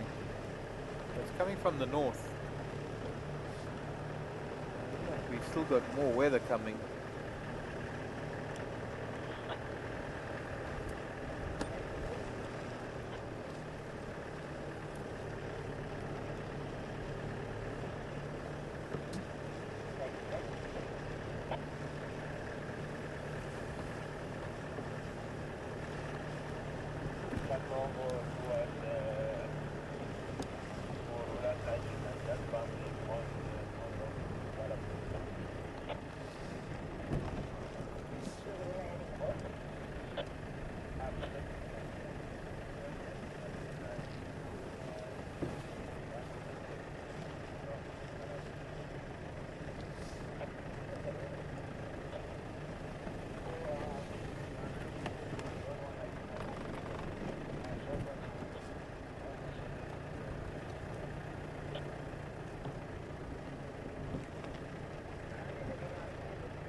Andrew, come in. What's the lock of that fighting?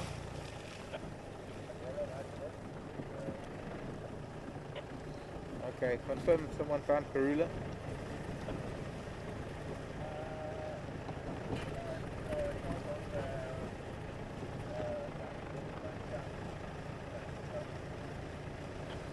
Okay, copy, thanks.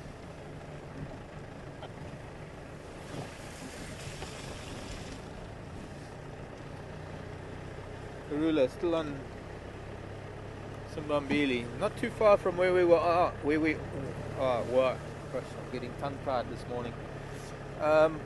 Where we were on Triple M Road, further east, rather west towards the gate. Must be where she was yesterday. South of the gate on Triple M, just inside Simbambili.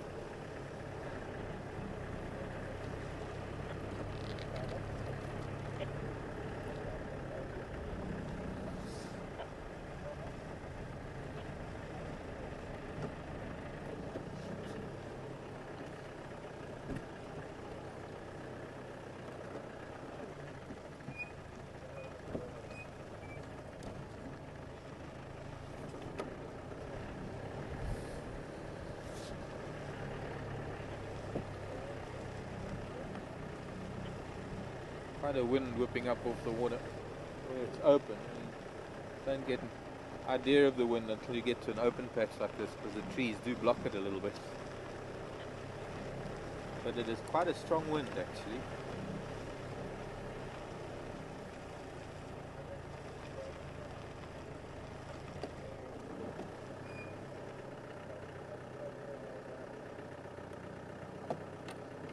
Go forward a bit.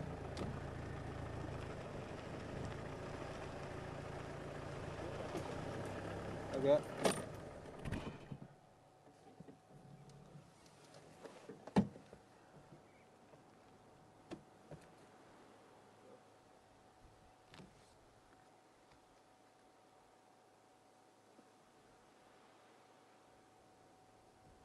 There's no sun there, it's sitting in the shade.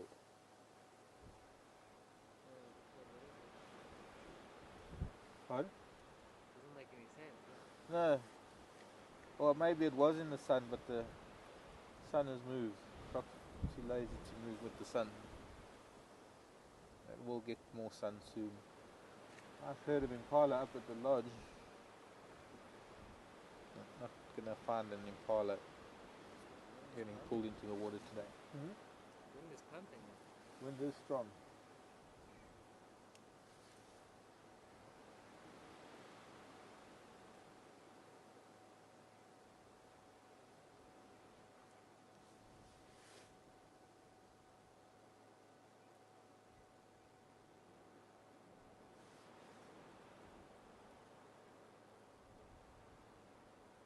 Strong wind like this is going to be as detrimental to game viewing as the cloudy cold weather.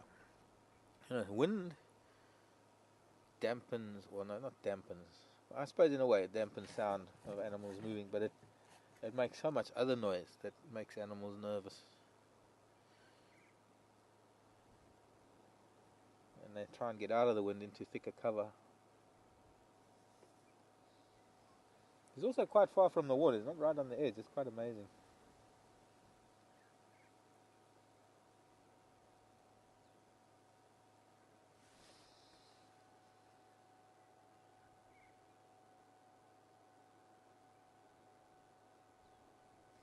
Now you'll notice the mouth of the crocodile is closed.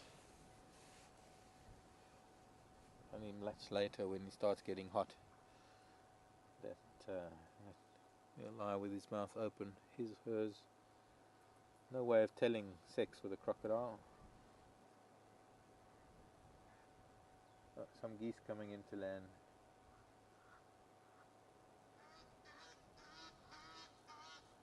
I haven't had Egyptian geese here for a while now.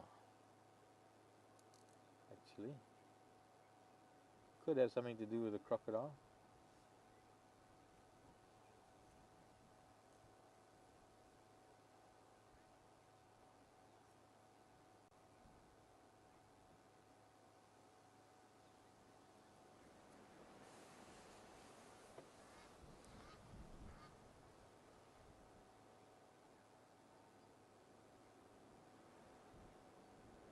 Landing next to the crocodile. So much for that theory.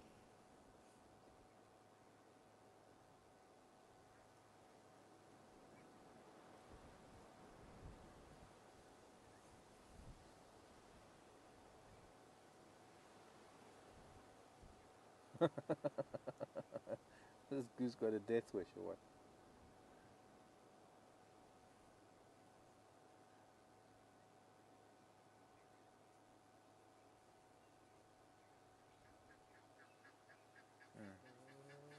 Let's go and shout at the crocodile. Tell the whole world there's a crocodile.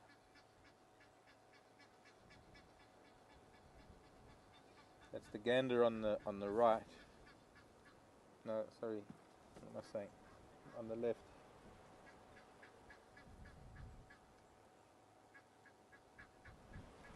Crocodile lifted his head. Probably as the geese arrived, that's what made them start shouting. But that's the gander on the left, slightly stronger markings than the goose on the right. He's the one complaining.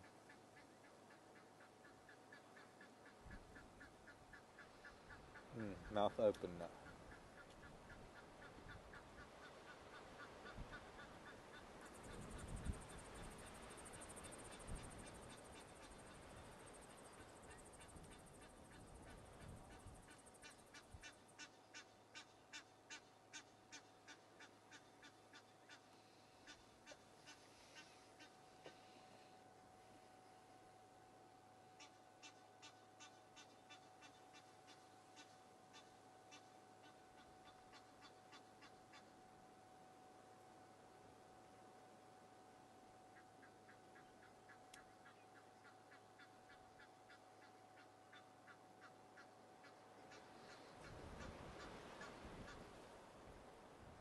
Grand hornbill up there with the impala.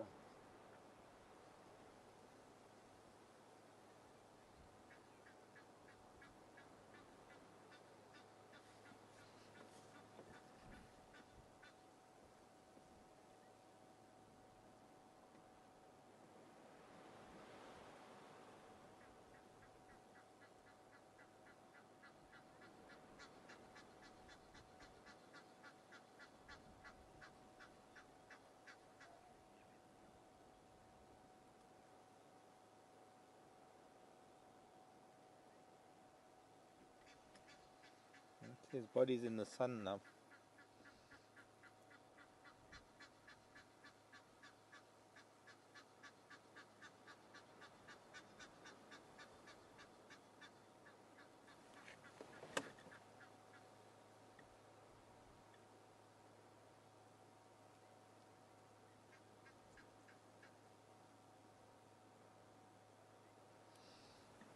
Impala are taking notice of this alarm call from this goose. They're all looking down this way. Hard to be able to turn to the impala. They are a little bit behind us. But interesting that they are reacting to these alarm calls of the geese.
I actually like to go back to the other side of the dam because I'm actually close to the lodge.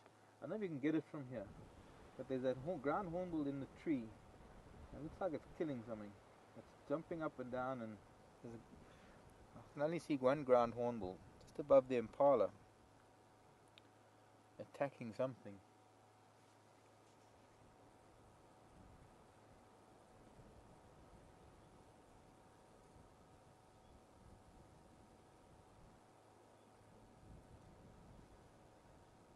Let's get there, because I think it's got something that is beating on the branch.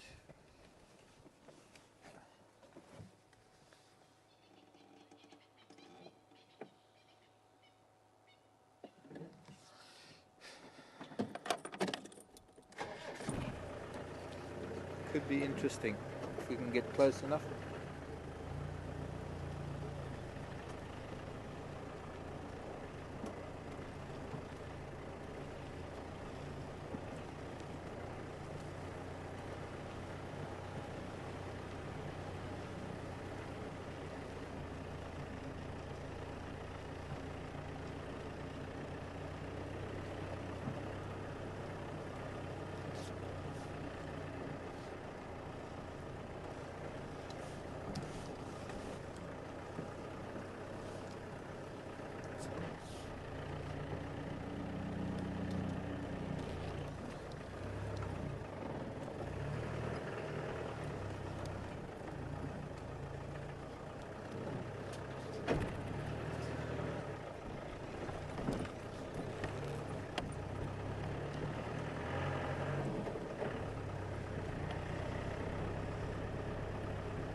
An impala ram chasing one of the youngsters away who doesn't want to leave yet.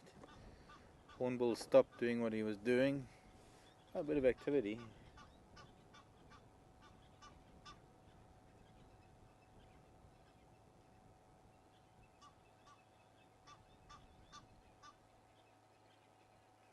I guess we missed whatever it was the hornbill was killing.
preening as though I just had a really good meal. You see those white primaries now.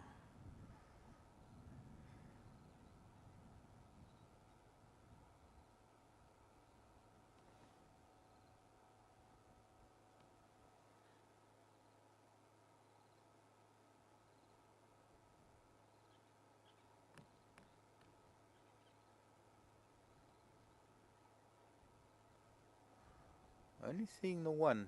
It could be that it is. That is in that tree to the right of the road. Oh, That's the top is even the tip of the leaves. alright. There's another.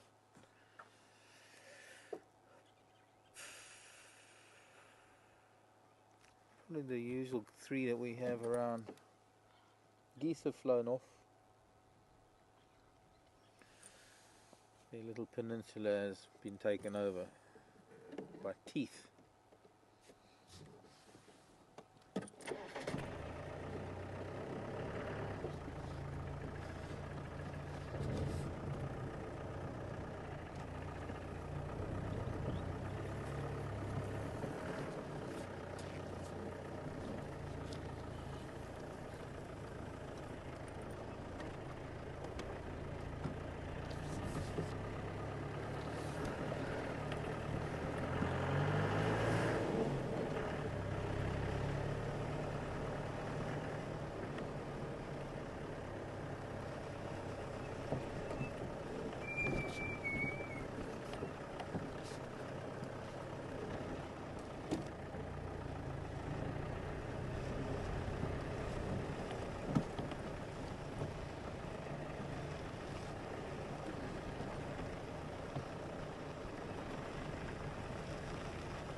Morning, Brian.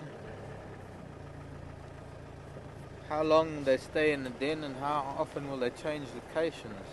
There isn't a frequency, there isn't that much of a frequency that you could say it's X or Y, Brian. But that is a big croc. Look at that. Just looking at it head on. Look at the width of that crocodile.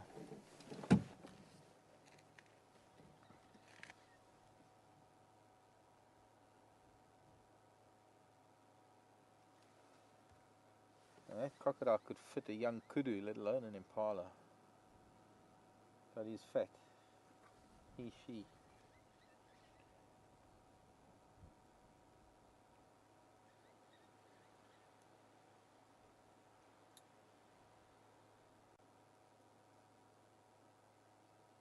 Wow, that's a big croc. I can double that size. I'll get, probably, it can be, get twice that size.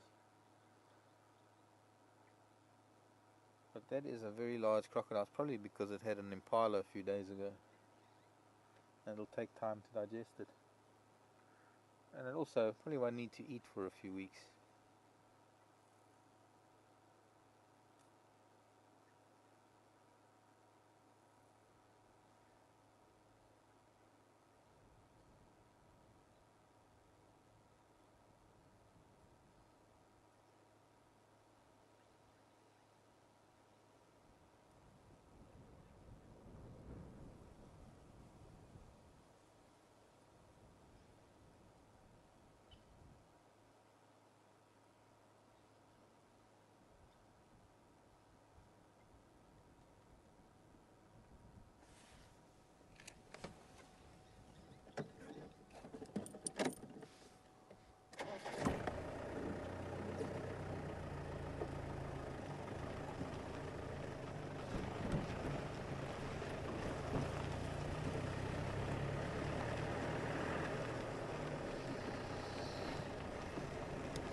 So, Brian, sorry, your question.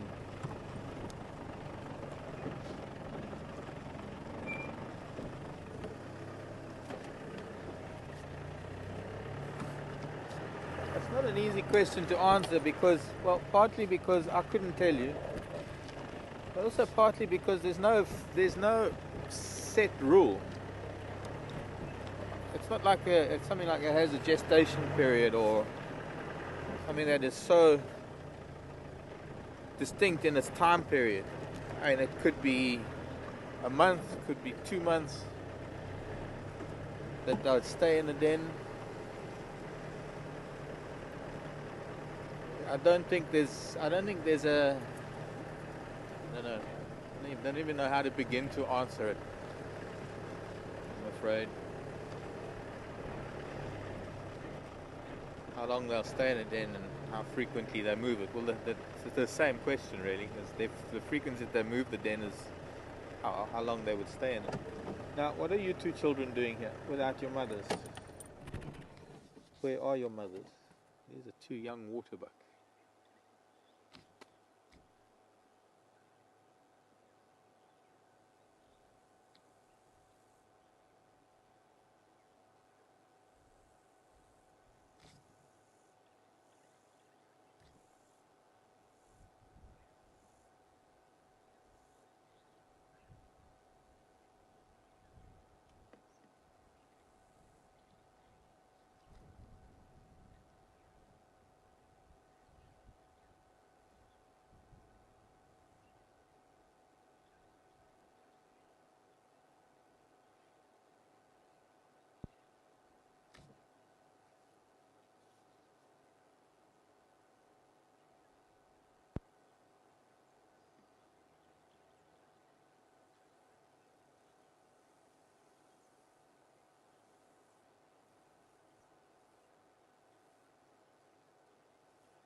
The adults could be close by.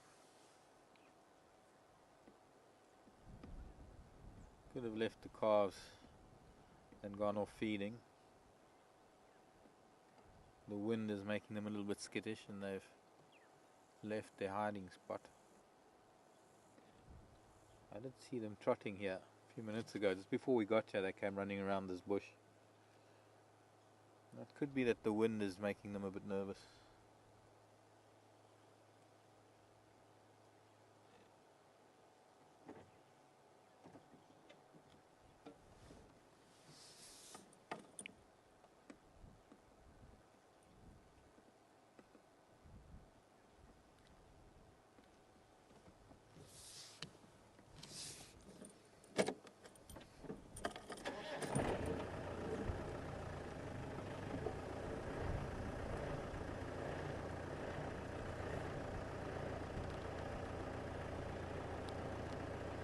Hello, fluffy child.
Murray Cut Line, we're heading north.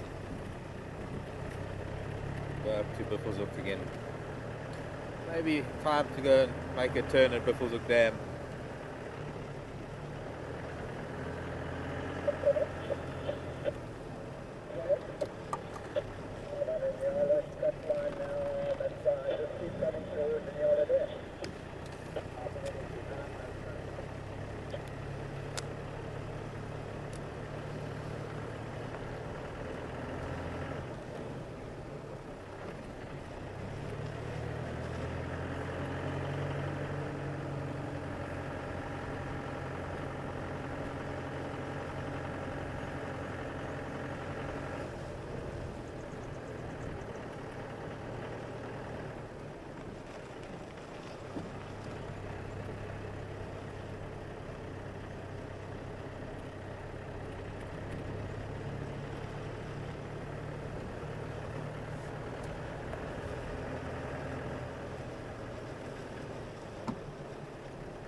Roller was shouting before we even got here. As we got here, taken off to do an aerial display somewhere.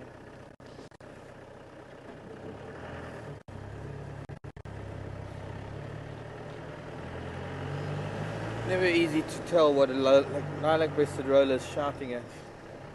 Sometimes it just be another roller.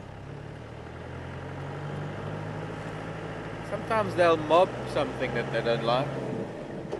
Not as strong or as harshly as a fork-tailed drongo would do it, but might have been something in the drainage line. Could have been an owl or an eagle. Speaking of eagles, I wonder when the Wahlbergs left, because obviously they're gone by now. It was about the time that I went on leave. One day we had all the rollers and kingfishers and redback shrikes, and it was like instant. Next day they were gone. As I noticed when I was driving home, I noticed that they were all gone already. So it was that day that they all left. Something way up on the top of the road. A lot of human beings probably stretching their legs, having tea.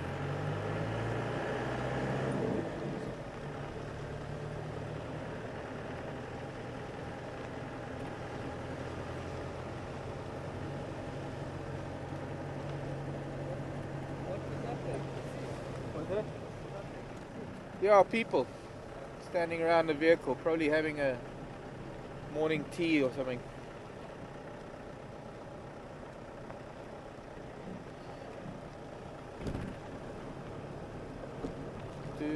Elvis.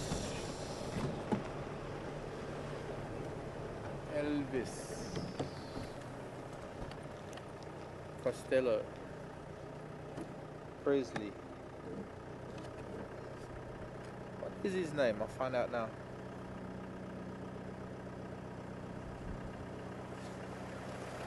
Schön po. Schön po. Hey, Minjak. Oh, Hey, ako nili namut. Nacho. Morning, y'all.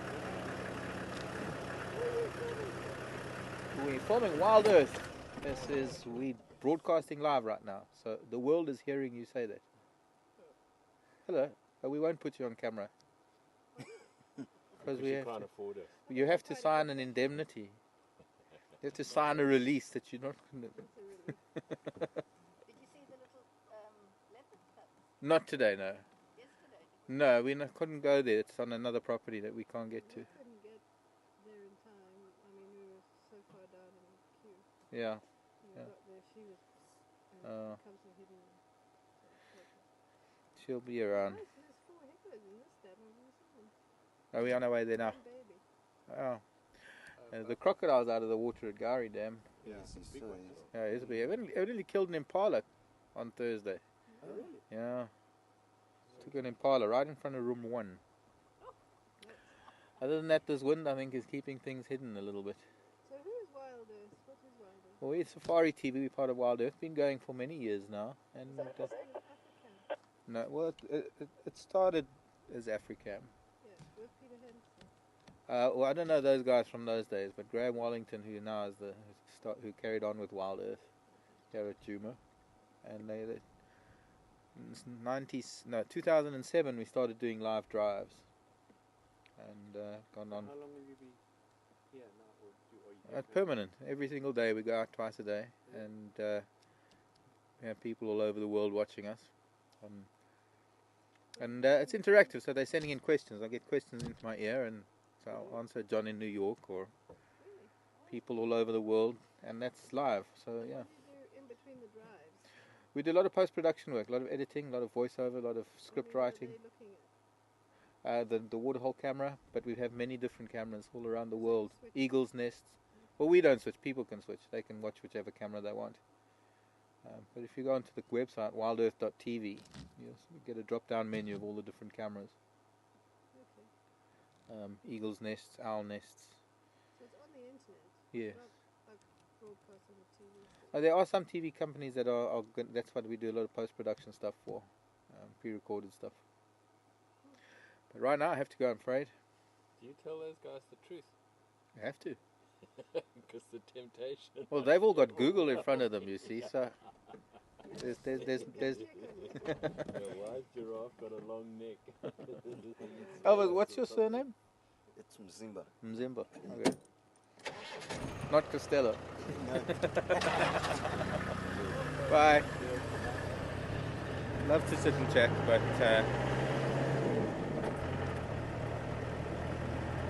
Running out of time. I'm running low.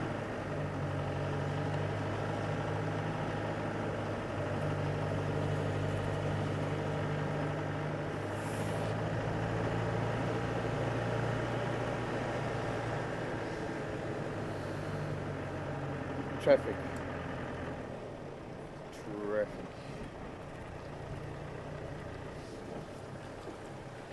Oh shit. How are you doing, man? Fine, and you? Good, good, eh? Good. Morning Tell all. me, that Shidulu, PC, morning. Yeah, Is it hectic? yeah. Mampimpan. Is it? The old Mampimpan from last year. Floppy ear, 2 or 3 other mafazis. It's been active for a long time. I don't know. I think Abel only found it yesterday. Yesterday, yeah. But yeah, have you seen it? When you look at it, it looks like they've been there for some time now. Yeah. Okay, I'm going to go that way. Mm. See if I can- Stick to the left track. Well, you'll see. Because there's one entrance on one side and the entrance to the Mampimpan on the other side. Okay. And then you not see around. I haven't seen one. There's one that comes to the dam every day, but he's not there. Just in Guenya that's there. Okay, cool. I'll stick around in the area. So. Okay. Thanks, Jack. Bye.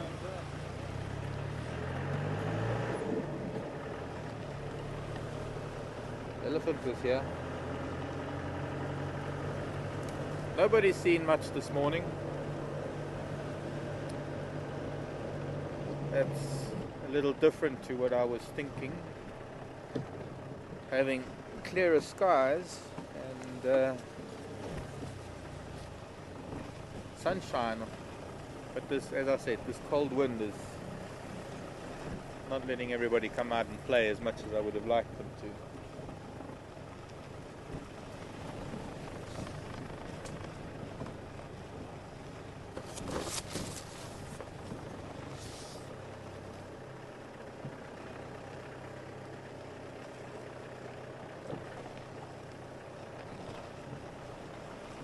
Hello Sandy.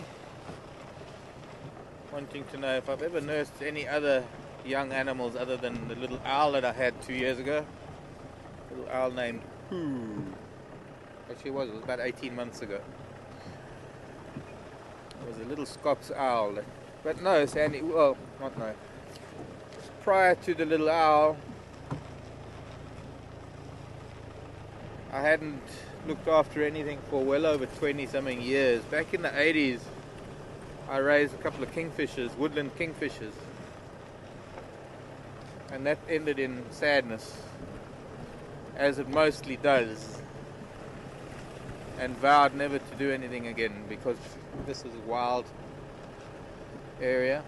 Predators, you can't teach a young animal or bird what it needs to know to survive. And that's it does always end in sadness. Now we're not going to be able to stop here, I'm afraid, because there are people on the other side of the dam having their coffee and tea. So I don't want to disturb their morning break. Looks like it could be Henry from the lodge, from Weir Taylor. We're going to bypass the dam at the moment and sneak past out of sight.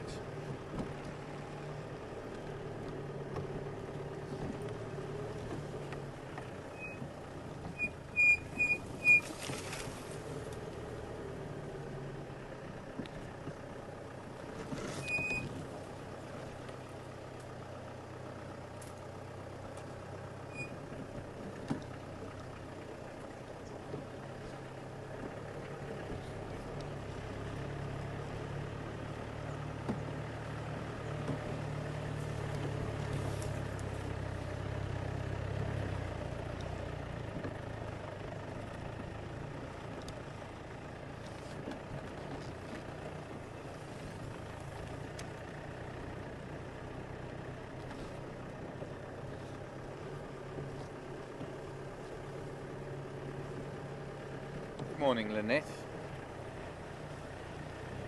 Interested to know where the woodlands kingfishers go when they leave South Africa. They move up into Africa. They're what we call intra-African migrants. They spend our winter months within about a 10-degree gap of the equator, north and south of the equator, East, Central, West Africa.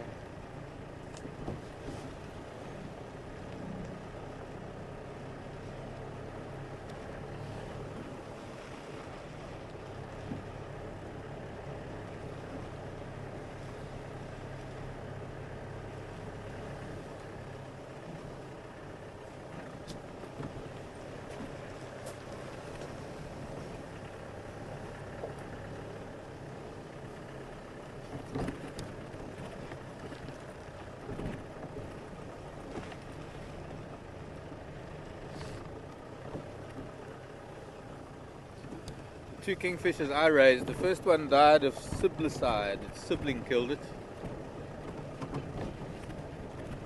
And the second one was taken by a goshawk right in front of me. And then I had raised it to where it was flying around the trees and it would fly to me when I would come back from game drive. Or I'd leave it in reception and it would hang around the reception of the lodge while we were on drive.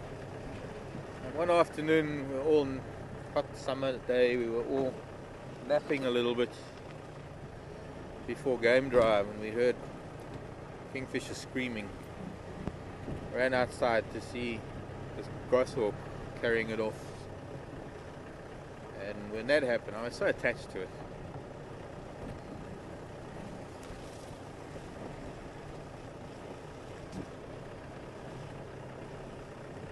When that happened, I decided that it's not a good idea to raise animals.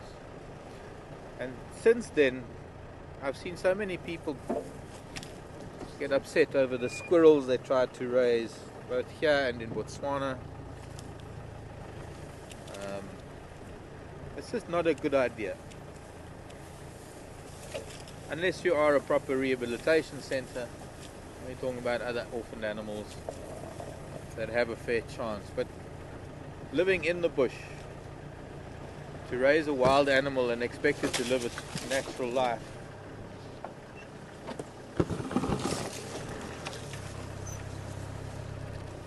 is not an easy task.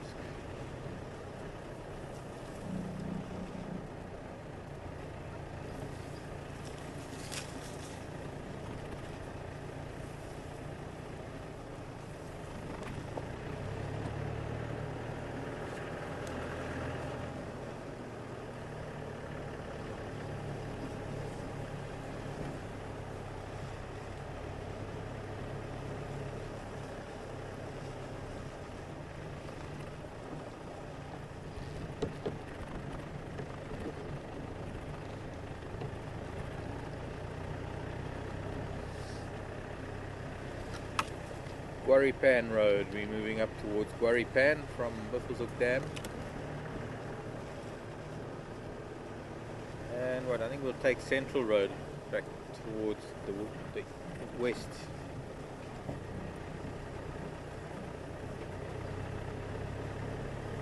Oh.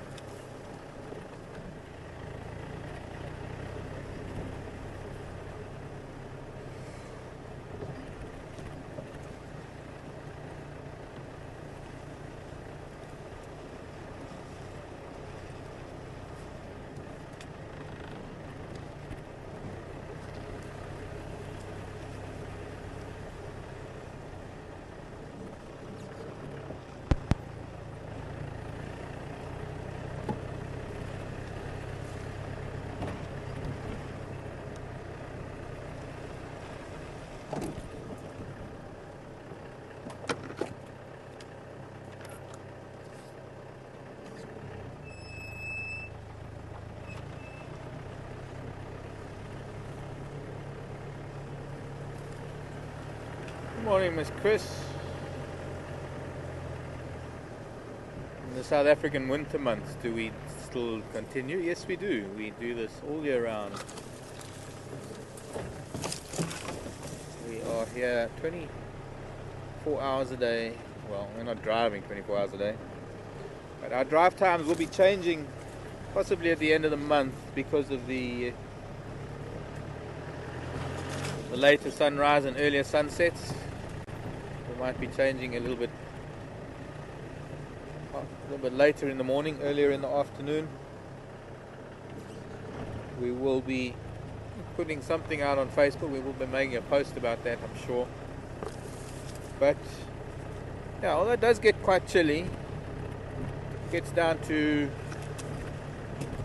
I guess, it's below 10 degrees Celsius. Can get to a little bit lower than that with a wind chill factor. It gets quite chilly, in fact. The spider. You're not going to like the cold. Shame her web's not very big. I almost touched it and got caught. She's not going to survive long. She's also not going to lay eggs, that golden orb. Yeah. Once they die off, but not the sticky stuff, not the main strands. When the spiders dry and die, the main anchor strands stay behind, and that's what I harvest to wrap around my wrist.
Should be, no, maybe not yet, still too green. I was thinking it should be easy to find some of the egg cases of the golden orbs that have passed on already. But it's still a little bit too dense, the vegetation. We'll be seeing them when the leaves start drying up. The egg cases become protected by dried leaves that collect around them, so that they can't be seen by wasps and birds.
To Quarry Pan. I think what we should do before we go to Central Road is to pop up onto Peter Cut Line and see what might have moved around there during the night.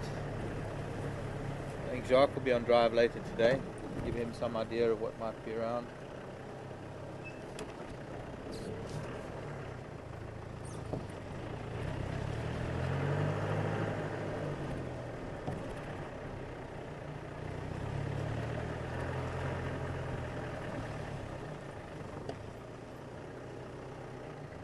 Hard to believe. Oh, what's that? Hyena. Hard to believe that with nothing much happening, that nobody went on to Buffelshoek to follow up on those lion tracks. They weren't interested. I suppose they saw lion yesterday.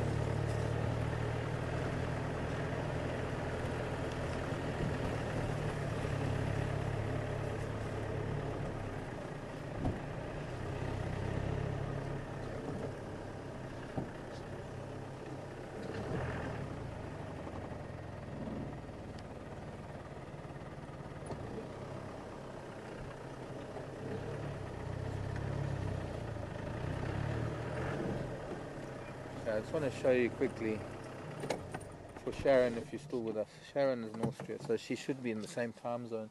But here is the pod of that moth fruit. What I was thinking of, Sphedamna carpus, actually looking at it now, because the Sphedamna carpus, I think, has got a berry, and this is the, what's it? Actidocarpus.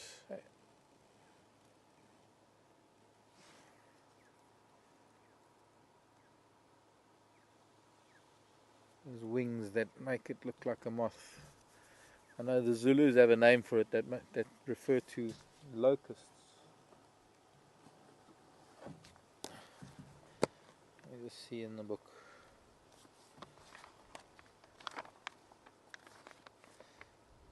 There still is one flower up there.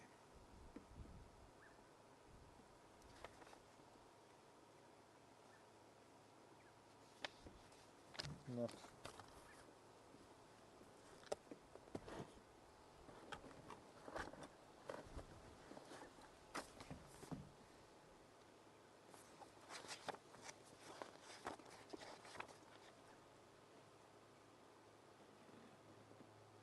Actidocarpus natalitis.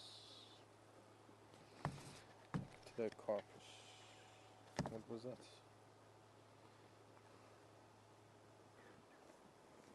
216.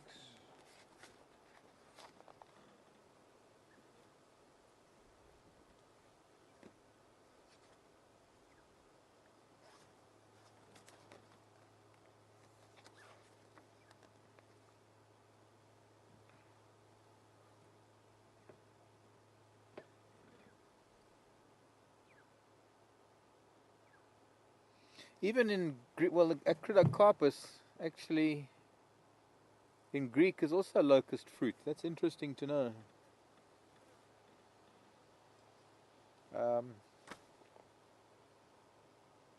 And of course, carpus meaning fruit. So it's called locust fruit, but then the English name is also moth fruit. And I've been calling it all Sphedamnocarpus, which is very similar. It's a cousin of this. But I'm sure we need to look closer now that it is fruiting, that some of it isn't Sphedamnocarpus and some of it is Actidocarpus. That's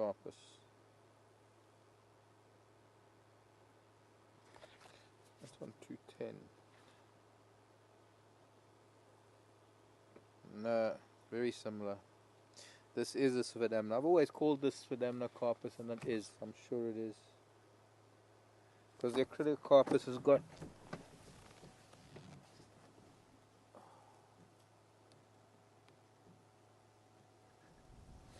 I'll have to look at it closer. No time for that now, but they are so much similar.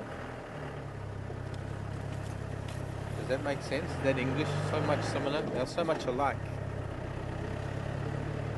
And it's only now, since Sharon was helping me with this, that I've discovered the two of them being so similar. I didn't know about the Actidocarpus. Never looked closer at it, because I've always thought that Actidocarpus is a bush and not a creeper, and this is a creeper. So I don't know. I'm still convinced it's Sphedamnocarpus.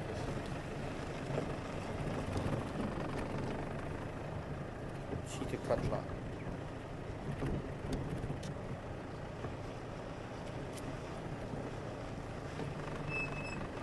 In fact, this should give me a derivation of the name Sphedamnocarpus.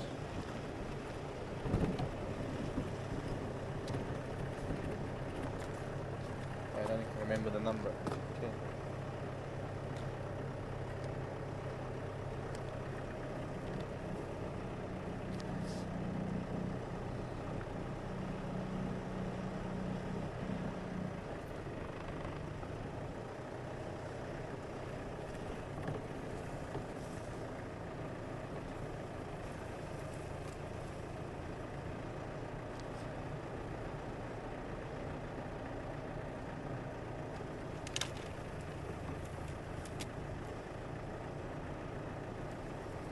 I don't know, I don't quite understand this. Maybe somebody can help me, but My book is telling me the derivation of the name Sphedamnocarpus. Sphedamnos is obviously Greek, meaning slingshot or catapult, given to the Olympian maple. What is the Olympian maple?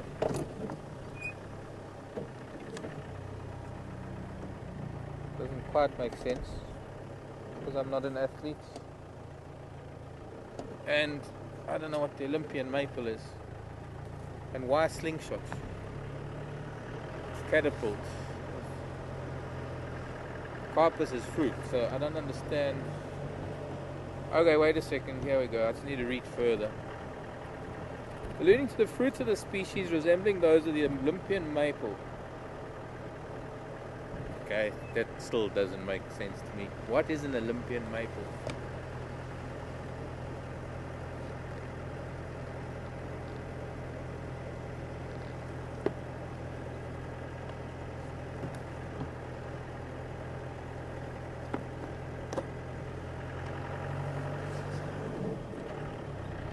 I suppose I should rub it on the inside of my forearm to see if it itches or stings, and then I'd be able to tell the difference between the two. But I'm going to look deeper into it when I get back home today. Two different plants, very closely related, resembling each other. Different genera. Hello Jody in New Mexico. Wanting to know why I wear spider silk on my wrist. I don't know why, or because, just because I can, I always have. I don't know, it must be 30 years ago or so. I first wrapped old golden orb silk around my wrist. Learned that if you didn't stretch it properly, that it would cut into the skin. After it got wet, it would shrink. And for the first couple of months after we'd put it on, I would have to stretch it every time it got wet, just so that it wouldn't stop my blood flow. But it's strong. This one, been here for a couple of years. I mean, you can see it's, well, it's worn a little groove, like a wedding ring wears a groove in a finger. This one's worn a groove in my wrist. There's a nice little pale patch underneath it where the sun doesn't get to it.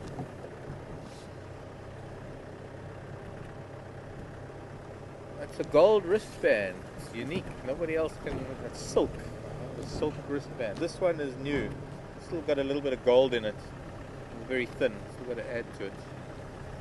And I learned that it can only be a certain thickness. That after a certain thickness, it becomes impossible to stretch or loosen, and it can get so tight it has to get cut off. I would probably be able to support my weight on this little strand that I've got on my wrist, on my right wrist.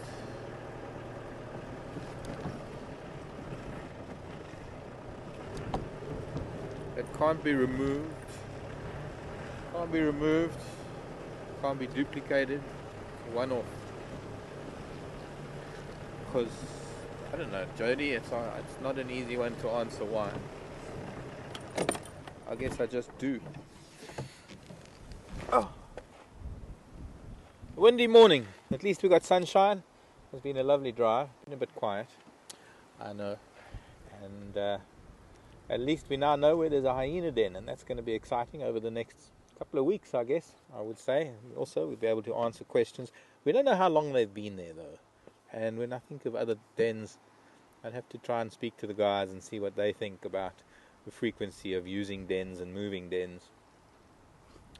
But, well, we'll see what the day brings. This wind is playing havoc with game viewing. And what it is also going to do, which is nice, is it's going to erode a lot of the tracks that have been sitting around in the damp ground. It's going to be drying things out and eroding a lot of that, so that we're going to be able to tell fresh from old a lot easier now. But thanks for joining me. My name is Mark, and Daniel's been with me on camera. Siyabonga back in final control. And from all of us here at Wild Earth Safari, we'll see you a little bit later this afternoon. Have a happy Easter. Bye-bye.